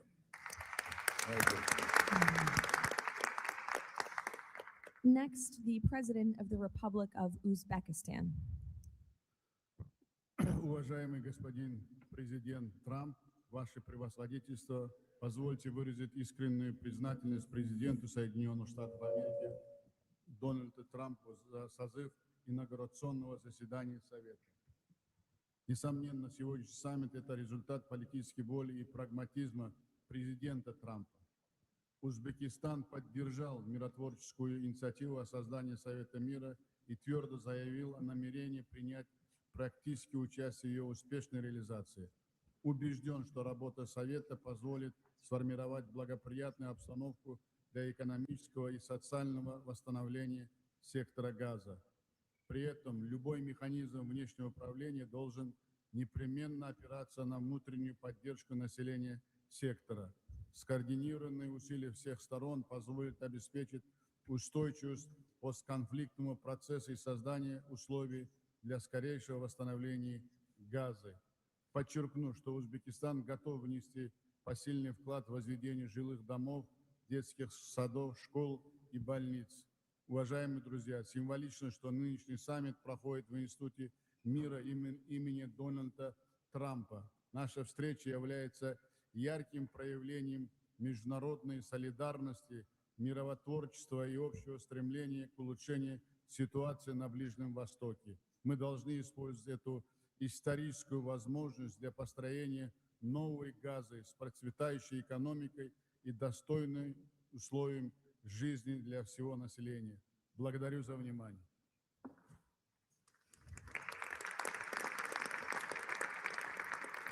The President of the Republic of Indonesia.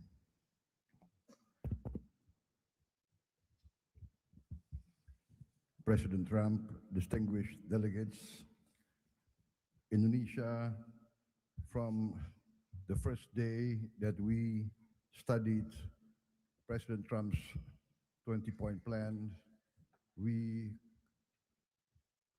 completely agree and we are fully committed to this plan, and that is why we joined the Board of Peace.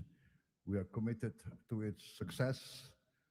We know there will be a lot of obstacles, there will be a lot of difficulties, but we are very optimistic with the leadership of President Trump. This vision of real peace will be achieved. There will be problems, but we will prevail. We will achieve our dream of peace in Palestine, peace, a lasting and peaceful solution for the Palestinian problem and in Gaza. The achievements of the ceasefire is real. We commend this, and therefore we reaffirm our commitment to contribute significant number of troops, up to 8,000 or more if necessary.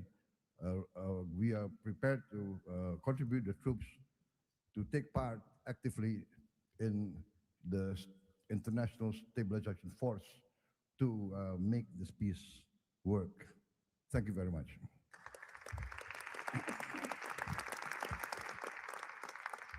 the President of Romania.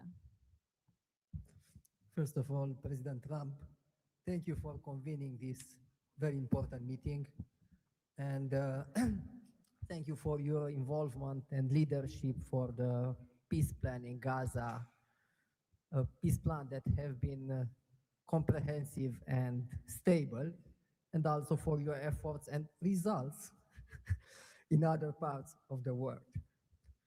I think everyone desires peace, stability, prosperity in Gaza, but the question is how to act for. And it's why this meeting and this format it's important. What Romania can do? First, on the humanitarian situation, we can increase the number of flights in order to extract children with disease and to treat in the Romanian hospitals. We've done already, and we can do for 1,000 children and 4,000 family members. Secondly, we had a good expertise in emergency response system like ambulance, fire systems, and we can help in order to rebuild that system, and we can donate some equipment. Third, we already offering some scholarships for Palestinian students, and we can extend the program, and we can help also to rebuild, refurbish the schools in Gaza. And fourth, I think the most important, we had also some expertise. We can help to rebuild the institutions like police, like justice, like public administration. We have done that in other parts of the world, so we have some expertise. We can contribute with experts, with trainers. And also it's important to say that we have traditionally good relation with the Jewish people and with the Palestinian people, so it will help. So we can count on us. Thank you. The Prime Minister of the Republic of Albania. Thank you for inviting me to be part of this journey, Mr. President. The fully aligned bipartisan vote of support this initiative received in our parliament speaks for itself about how honored Albania is to be a founding member of this new organization. Many in Europe say the Board of Peace is meant to substitute the United Nations. It does not look to me like an attempt to replace the UN, but if it helps shake that agonizing giant and inshallah wake it up, then God bless the Board of Peace. Mr. President, we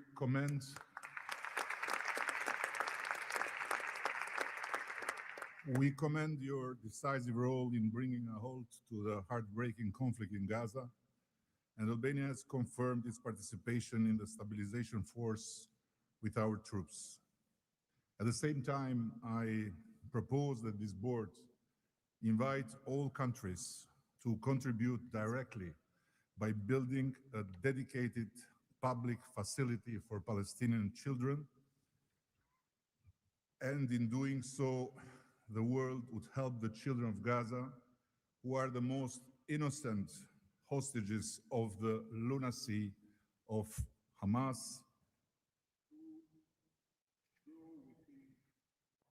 to grow within the tangible presence of the largest chain of hands humanity has ever joined together, by not only putting the money, but bringing their own architects in this, so the world will transform an wound of history into an oasis of hope, where compassion takes concrete form and the future is shaped around those who deserve it most, the next generations of Palestinians. Albania will be privileged to stand in that chain. Allow me very briefly to draw your attention to another open conflict closer to home, where President Trump's leadership during his first term brought Kosovo and Serbia closer than ever to a final peace agreement. The president of Kosovo was then brutally prevented from traveling to the White House to sign that agreement in the presence of President Trump.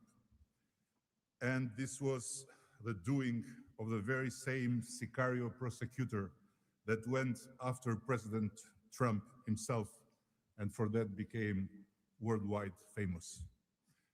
Today, the Kosovo president have now spent 6 years in pretrial detention before a special court in The Hague, sponsored by several democratic states, some of them present here, that should be shamed of that type of international justice.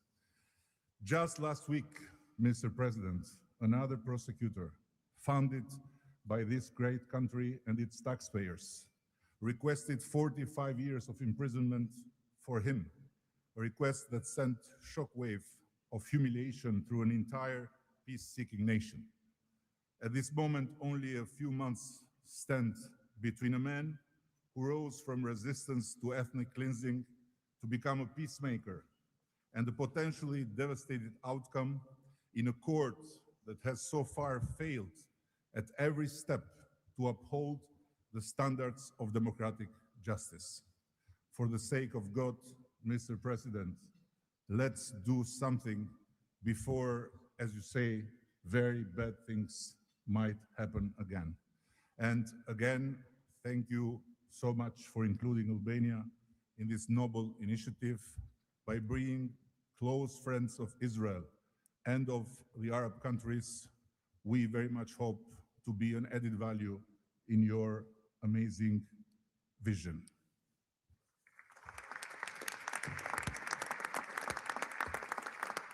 Next, the Prime Minister of Egypt. Your Excellency President Donald Trump, distinguished participants, I thank President Trump for convening this meeting. His Excellency's direct involvement and commitment to promoting peace in the region has been instrumental in achieving an end to the conflict in Gaza, which was previously considered unattainable. Egypt supports President Trump's vision to usher in a new era of peace and coexistence among the people of the region, in which the Palestinian people enjoy the rights to self-determination and statehood in accordance to relevant international resolutions. Egypt also appreciates President Trump's firm position on rejecting the annexation of the West Bank. Egypt supports the mandate of the Board of Peace as a principal framework for governing the transitional period in Gaza.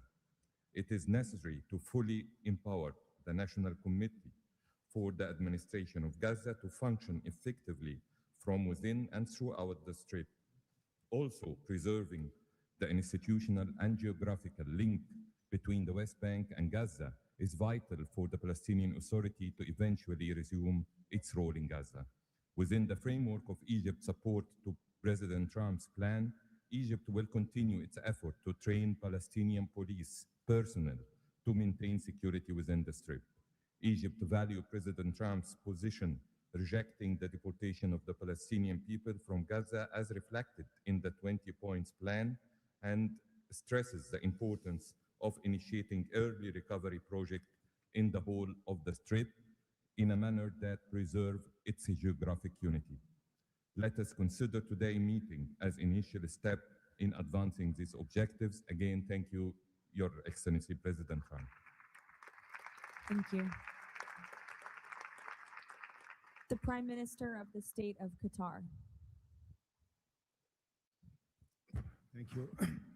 Mr. President, distinguished members of the Board of Peace, thank you for convening this meeting under the banner of peace. Qatar reaffirms its commitment to the Board of Peace as it was committed to the very first day of the mediation efforts. From that day until the end, when we have witnessed in that historical moment in Sharm el-Sheikh the signing of this agreement together with our partners.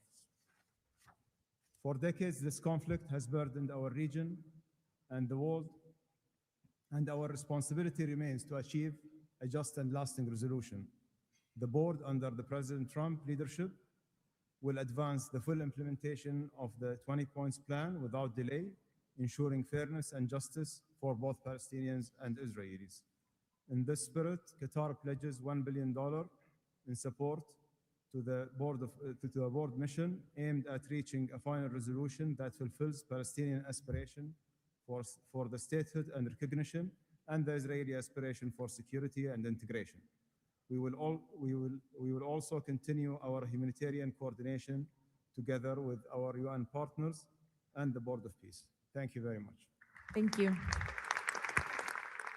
The Deputy Prime Minister and Foreign Minister of the UAE.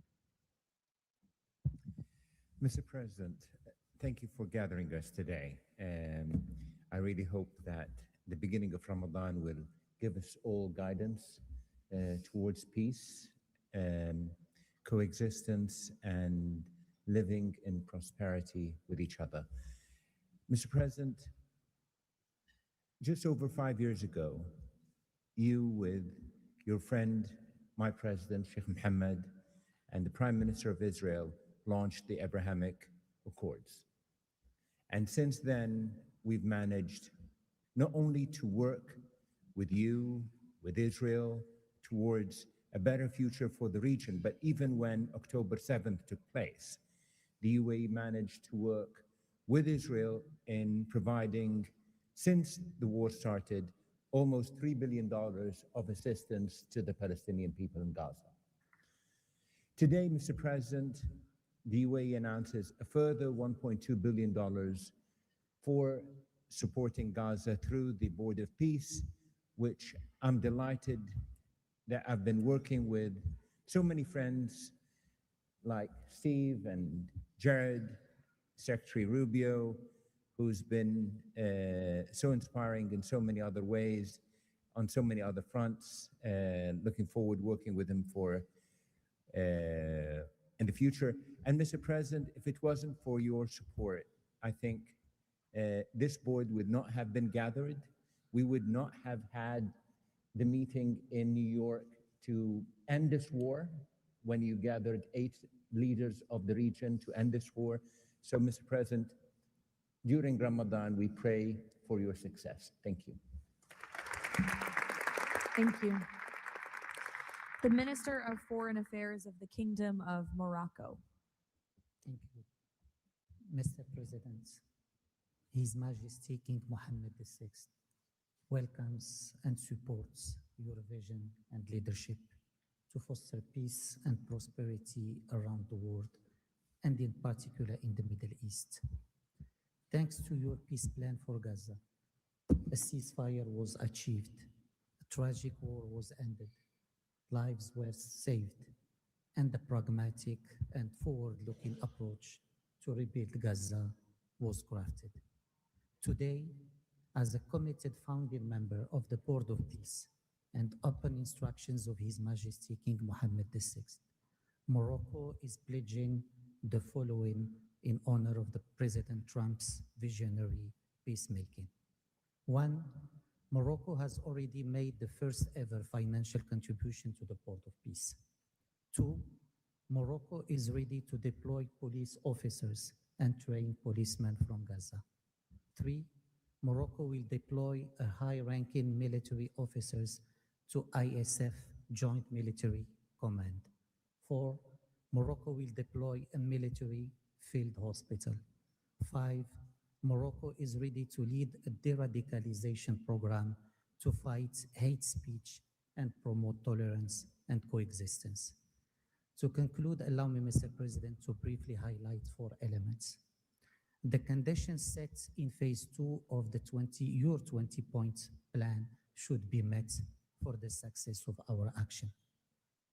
Preserving stability in the West Bank is crucial. The Palestinian ownership is important through legitimate institutions. Lastly, you are, Mr. President, the only leader able to bring peace to the Middle East. We hope that the stabilization of Gaza will help launching a global and genuine peace process based on the two-state solution. Thank you. Thank you. The Minister of Foreign Affairs of the Republic of Turkey. Mr. President, distinguished participants, after 2 years of immense suffering, ceasefire in Gaza has been achieved thanks to President Trump's personal engagement and our collective efforts. Yet the humanitarian situation remains fragile and ceasefire violations continue to occur. A prompt, coordinated, and effective response is therefore essential. President Erdogan remains fully committed to Gaza's security, stabilization, and recovery. Turkey has already been providing immense amount of humanitarian assistance to Gaza. We can also contribute meaningfully to the rehabilitation of health and education sectors, as well as the training of the police force. In addition, we are prepared to provide troops to the International Stabilization Force. Mr. President, Turkey will continue to support your efforts towards a just and lasting peace. We remain convinced that the foundation of such peace is the two-state solution. Let us work towards that objective for the benefit of all peoples of the region. Thank you.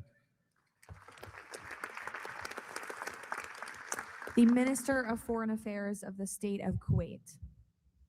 I'll be delivering my statement in Arabic. فخامة الرئيس دونالد ترامب، رئيس الولايات المتحدة الأمريكية الصديقة، رئيس مجلس السلام، أصحاب الجلالة والفخامة والسمو والمعالي، الحضور الكريم، السلام عليكم ورحمة الله وبركاته. أود أن أنقل لكم تحيات حضرة صاحب السمو الشيخ مشعل أحمد الجابر الصباح، حفظه الله ورعاه، أمير دولة الكويت، وتمنيات سموه بالتوفيق والنجاح لأعمال هذا المجلس. كما نتقدم بخالص الشكر لفخامة الرئيس دونالد ترامب على جهودها المقدرة والرامية إلى المساهمة في التوصل إلى إنهاء حالة الصراع، بما يؤول نحو إقامة الدولة الفلسطينية المستقلة على حدود 4 من يونيو لعام 1967 وعاصمتها القدس الشرقية، وفقا لقرارات الشرعية الدولية بما فيها القرار 2803 ومبادرة السلام العربية. إننا نجدد دعم دولة الكويت المبدئي والثابت والتاريخي للشعب الفلسطيني الشقيق وقضيته العادلة، ولطالما كانت القضية الفلسطينية ودعمها تشكل أحد ركائز السياسة الخارجية الكويتية، الأمر الذي يحتم علينا دعم كافة الجهود والمبادرات الرامية إلى إحلال السلام، بما فيها خطة فخامة الرئيس الأمريكي دونالد ترامب ذات النقاط 20، معربين عن أملنا باستمرار نجاح هذا المسار، والذي يظل مرهونا بتكاتف وتضامن المجتمع الدولي. ختاما، مالية بقيمة $1 مليار أمريكي على مدى السنوات القادمة، دعما لجهود مجلس السلام وتأكيدا على التزام دولة الكويت الثابت بدعم كل مسعى يهدف إلى رفع المعاناة عن الشعب الفلسطيني الشقيق وتحقيق الأمن والاستقرار في غزة. والسلام عليكم ورحمة الله وبركاته. Thank you. The Minister of State for Foreign Affairs of the Kingdom of Saudi Arabia. Thank you, Mr. President, distinguished members of the board, distinguished guests. It is a pleasure to be here with you as we embark on a journey towards establishing a lasting and just peace in the Middle East, a peace that results in two states, Israel and Palestine, living side by side in peace and security, a peace that results in transforming our region from death and destruction to hope and prosperity by integrating the region, bringing together its resources and unleashing its potential. The Kingdom of Saudi Arabia, Mr. President, has been seeking peace and justice in the Middle East since for a very long time. In 1981, King Fahd offered the 8-point plan, which was adopted by the Arab world at the summit in Fez, that essentially established or reconfirmed the notion of land for peace. In 2002, Saudi Arabia, the late King Abdullah launched the Arab Peace Initiative, which was adopted by the Arab world unanimously, as well as by the Islamic world. Today, the custodian of the two holy mosques, King Salman bin Abdulaziz, and His Royal Highness Crown Prince Prime Minister Mohammed bin Salman working towards realizing a vision for peace and prosperity and security and integration in our region. So, Mr. President, we look forward to working with the Board of Peace to establish this noble objective. And I'm pleased to announce that the Kingdom of Saudi Arabia will pledge $1 billion over the next few years in order to achieve this objective, to work towards alleviating the suffering of our Palestinian brothers and bring them the peace that they and the whole region so desperately desires. So thank you very much and good luck to all of us. Wassalamu alaikum wa rahmatullah. I know there were a few more leaders who wanted to quickly share a few words, so we will go to the President of the Argentine Republic, Milei. Señor presidente, distinguidos miembros del Board of Peace, la nueva Argentina ha adoptado una posición clara en política exterior. Defendemos de forma inclaudicable el derecho a la vida, la libertad y la propiedad y sus instituciones derivadas, la igualdad ante la ley, la libertad de expresión y el libre comercio. La defensa de esos derechos no es negociable, es un prerequisito para la paz. Pero no todos los actores internacionales juegan con las mismas reglas. Hay quienes rechazan esos derechos, los pisotean y se benefician de lo que los demás respeten. Frente a ellos, la buena voluntad no alcanza. Necesitamos instituciones con voluntad y capacidad de hacer valer las reglas. La paz duradera no se construye sobre consensos que ceden en lo fundamental. Se construye sobre la determinación de defenderlo. Si vis pacem, para bellum. La Argentina participa de este Consejo con la convicción de que la paz exige decisión política y una arquitectura institucional capaz de sostener soluciones reales en el tiempo. El presidente Trump ha predicado con el ejemplo, mediando el acuerdo de paz en Gaza, acuerdo que luego ratificó la resolución 2803 del Consejo de Seguridad de las Naciones Unidas. El Consejo de la Paz nace como expresión de ese liderazgo, con el mandato de ejecutar un plan de pacificación y reconstrucción, y los mecanismos para hacerlo, entre ellos una fuerza internacional de estabilización. En esta etapa inicial, Argentina está lista para contribuir. Ponemos a disposición la colaboración de nuestros cascos blancos. Nuestra trayectoria en operaciones de paz es un capital probado que ponemos al servicio de la fuerza de estabilización. Creemos en una diplomacia que asume riesgos para alcanzar la paz. Creemos en el liderazgo que enfrenta desafíos complejos con determinación, como el del presidente Trump. Y creemos que la única paz que vale la pena construir es la que descansa sobre los derechos innegociables del hombre. El Consejo de la Paz ofrece un marco para avanzar en esa dirección. La Argentina lo respalda. Muchas gracias. Thank you. The Prime Minister of Hungary, Mr. Orbán. Dear Mr. President, Excellencies, dear colleagues, first of all, let me express the appreciation of the Hungarian people to President Trump for his tireless peace efforts all around the world. Hungary is the only country to be represented here on the highest level among the founding members from the European Union. I represent a country which has been living in the neighborhood of a brutal war for the last 4 years. We all know this war would not have broken out if President Trump had been in office at that time. However, President Trump's return to office offers a great chance to multiply the peace efforts not only in Gaza, but in Ukraine as well. We in Europe understand clearly that the security situation in the Middle East, and especially in Gaza, has a significant impact on the security of Europe. Therefore, our participation in the Board of Peace is not only based on principle, but also on our own security interest. Let me also share with you that there is serious talks going on in Europe about the Board of Peace and its future role.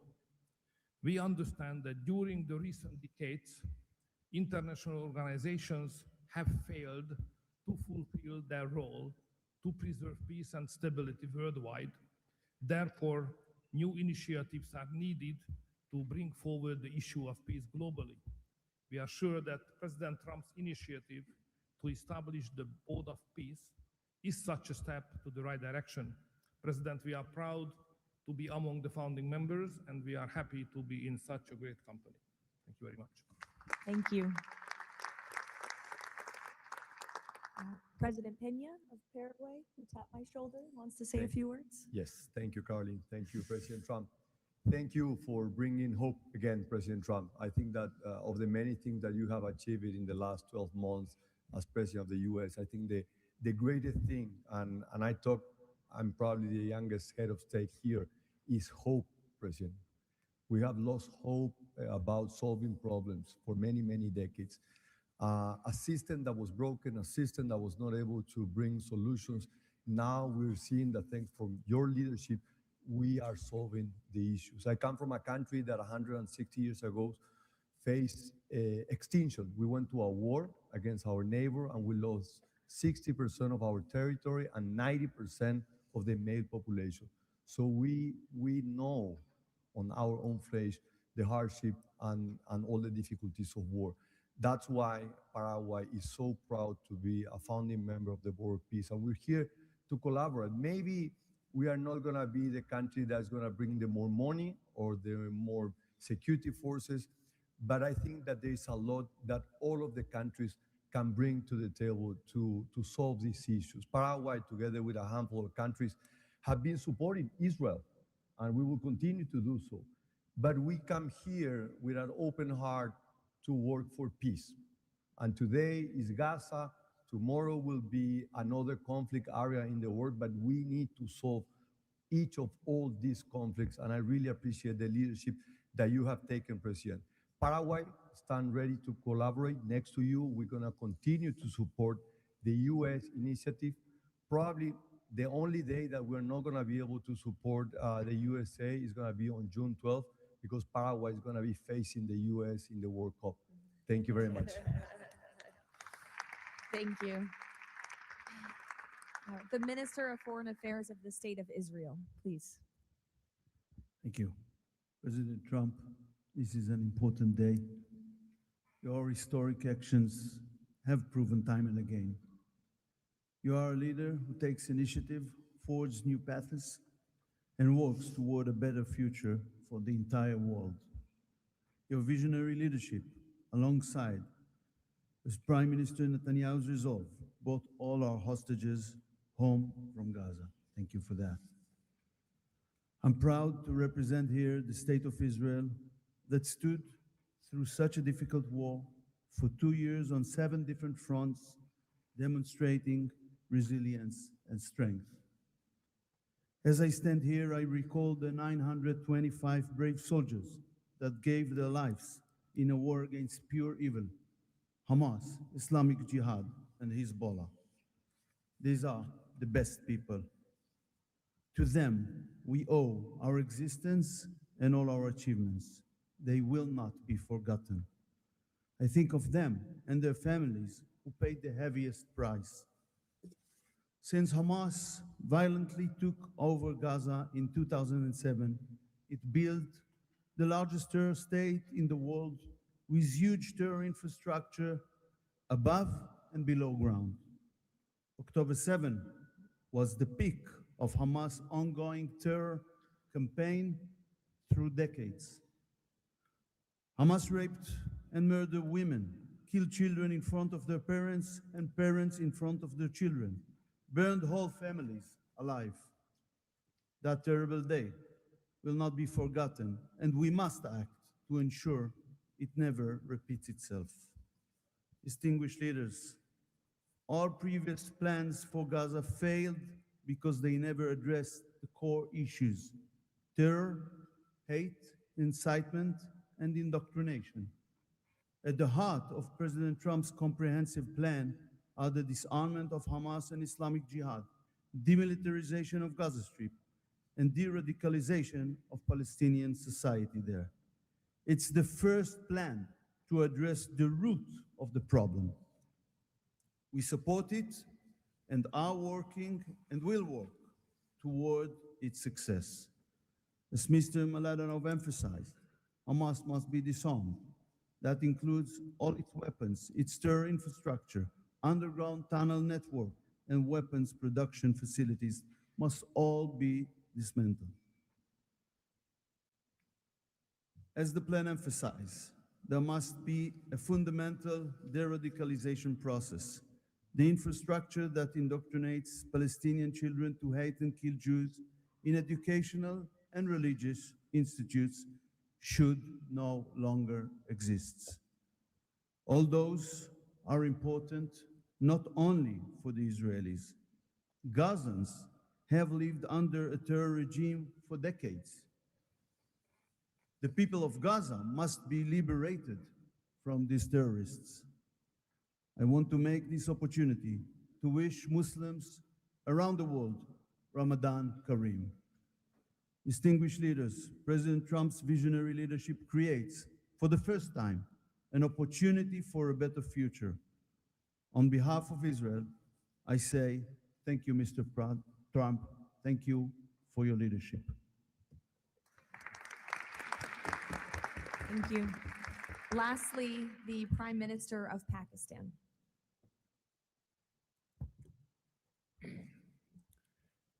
Bismillah ar-Rahman ar-Rahim. Your Excellency, President Donald J. Trump, members of the Board of Peace, distinguished guests, ladies and gentlemen, Assalamu alaikum and a very good morning.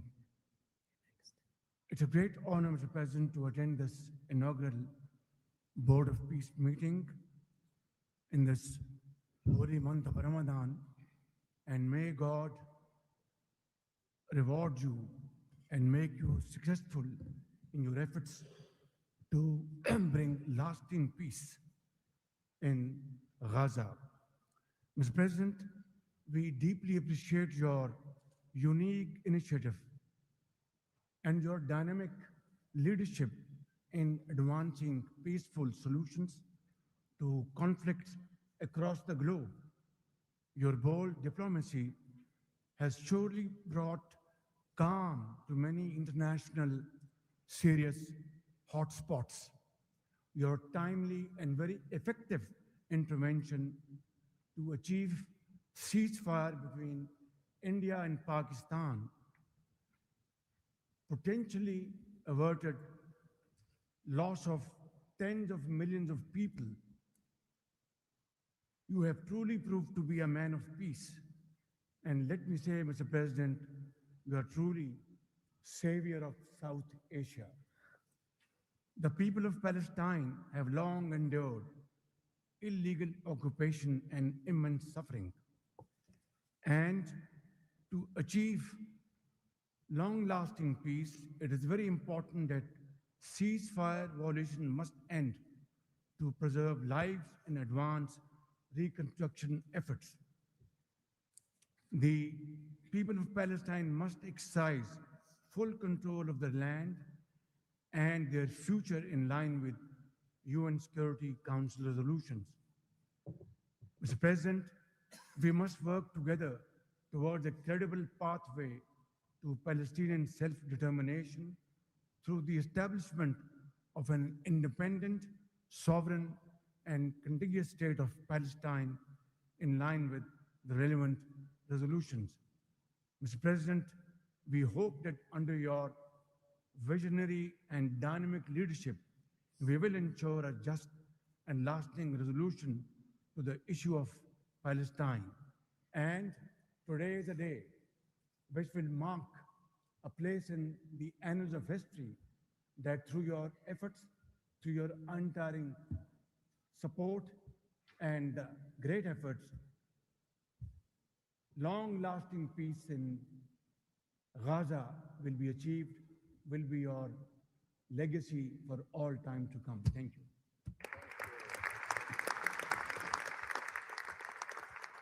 Thank you. We will now hear from the president of FIFA, Giovanni, to share more about FIFA's new partnership with the Board of Peace.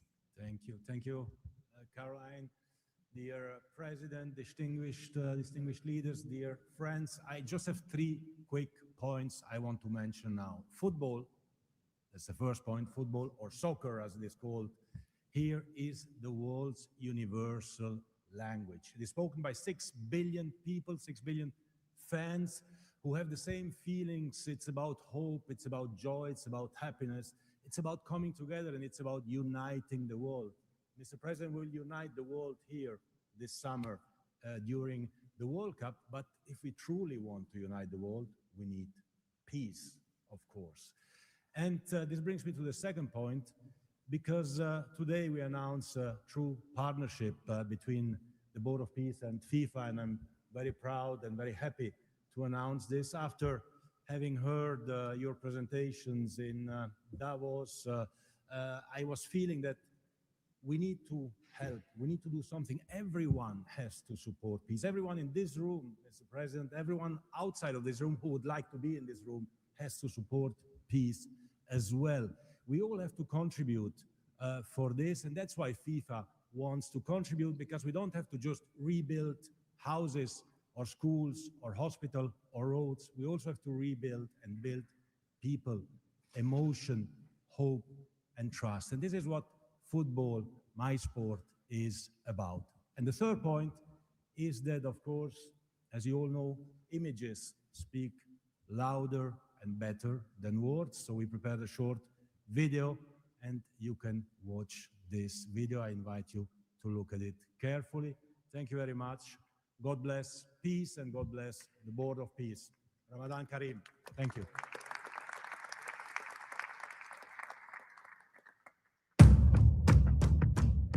In a world where conflict has silenced playgrounds and broken routines, there is one language that still unites hearts: football.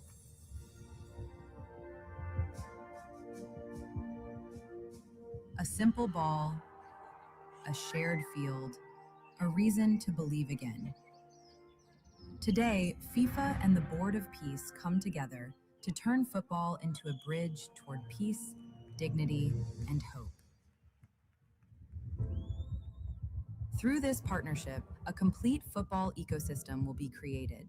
FIFA and the Board of Peace will build football pitches, FIFA arenas, academies, and stadiums. This initiative will support the creation of leagues at youth, amateur, and regional level, strengthening community engagement both on and off the pitch. It will also generate diverse professional opportunities, supporting the development of local talent not only on the field, but across all areas that bring football to life. Football does more than create players and coaches. It rebuilds confidence, restores routine, reopens doors to education, teamwork, and belonging. Local communities take the lead. Parents, teachers, volunteers, youth leaders, all becoming part of a shared mission to heal, to rebuild, to move forward together. Around every pitch, new emotions and long-lasting memories emerge. Community matches, fan gatherings, youth education, and sport programs. New job opportunities appear to become coaches, players, sport doctors, administrators, events organizers. We will create football ecosystem with thousands of people to be involved and engaged constantly. Together, FIFA and the Board of Peace will build, in Gaza, 50 FIFA arena mini pitches, with a cost of around $50,000 per unit. This represents a $2.5 million investment. 5 full-size pitches in 5 different districts at around $1 million per pitch. A FIFA academy with an estimated investment of $15 million. And a national stadium for 20,000 to 25,000 spectators, valued at around $50 million. These investments will create a complete football ecosystem designed to support communities and future generations. FIFA and the Board of Peace, united for football, committed to peace.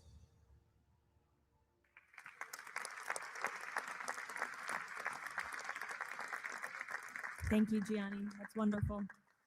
In advance of today's meeting, members of the Board of Peace were asked to vote on a resolution establishing the principles of financial integrity and transparency that will guide the board's work, and that resolution has passed unanimously.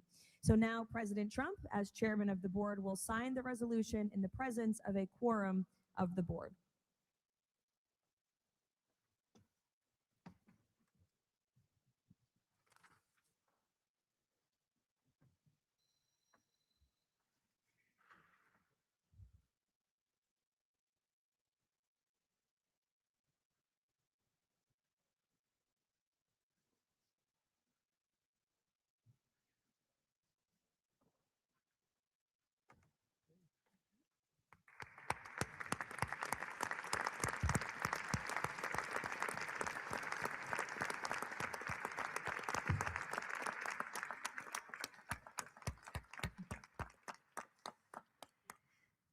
Now, while this is not a fundraiser, the Board of Peace has already inspired remarkable support from so many on this stage. As President Trump announced earlier, total pledges exceed $6.5 billion in relief and rebuilding in Gaza, and thousands of personnel have been committed to help preserve the ceasefire and secure enduring peace. I would like to ask the heads of the following delegations to join President Trump on stage as he signs the fundraising pledges: Albania, Azerbaijan, Bahrain, Egypt, Indonesia, Jordan, Kazakhstan, Kosovo, Kuwait, Morocco, Qatar, Saudi Arabia, the UAE, and Uzbekistan. Please join the president as he signs the fundraising pledges.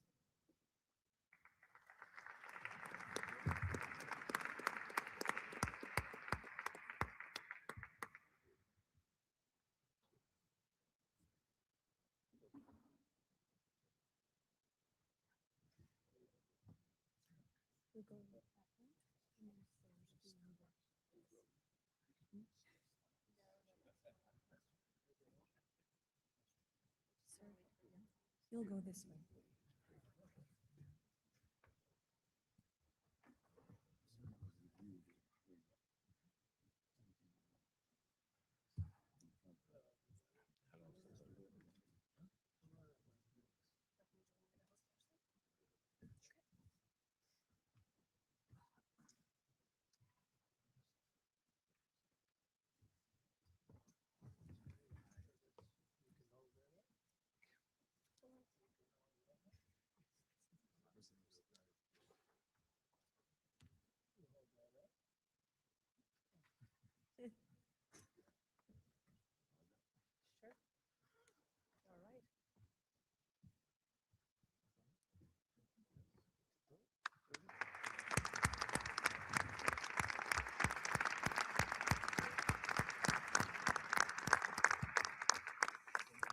Congratulations.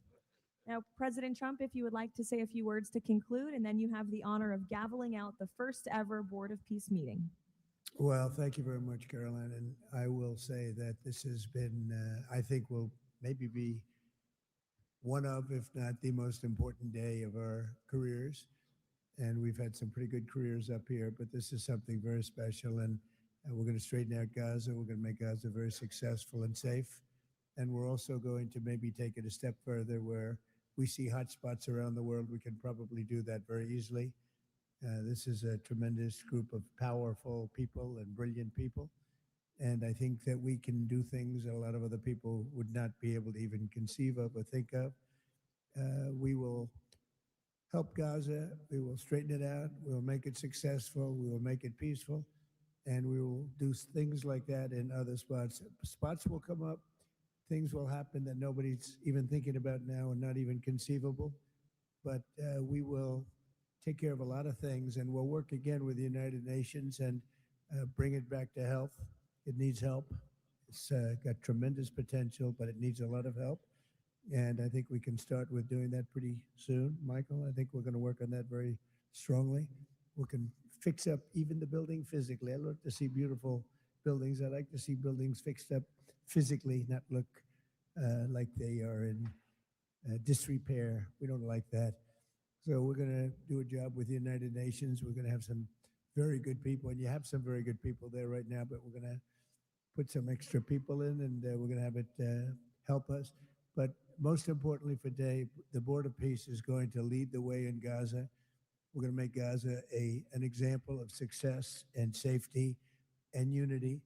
And it's an honor that you're here. And I want to thank the media for being so respectful. You're really amazing. It's given the Board of Peace the respect it deserves. These are the most powerful people in the world, the richest people in the world through their countries. And they have made a tremendous commitment. And the United States likewise has made a tremendous commitment. Thank you to everybody for your involvement. And we look forward to working with you over the years for many, many reasons, many very, very good humanitarian reasons. Thank you all. Thank you very much. Thank you. Thank you. Thank you. Thank you, everybody. Ready? Thank you. We'll take it with us. Thank you, everybody.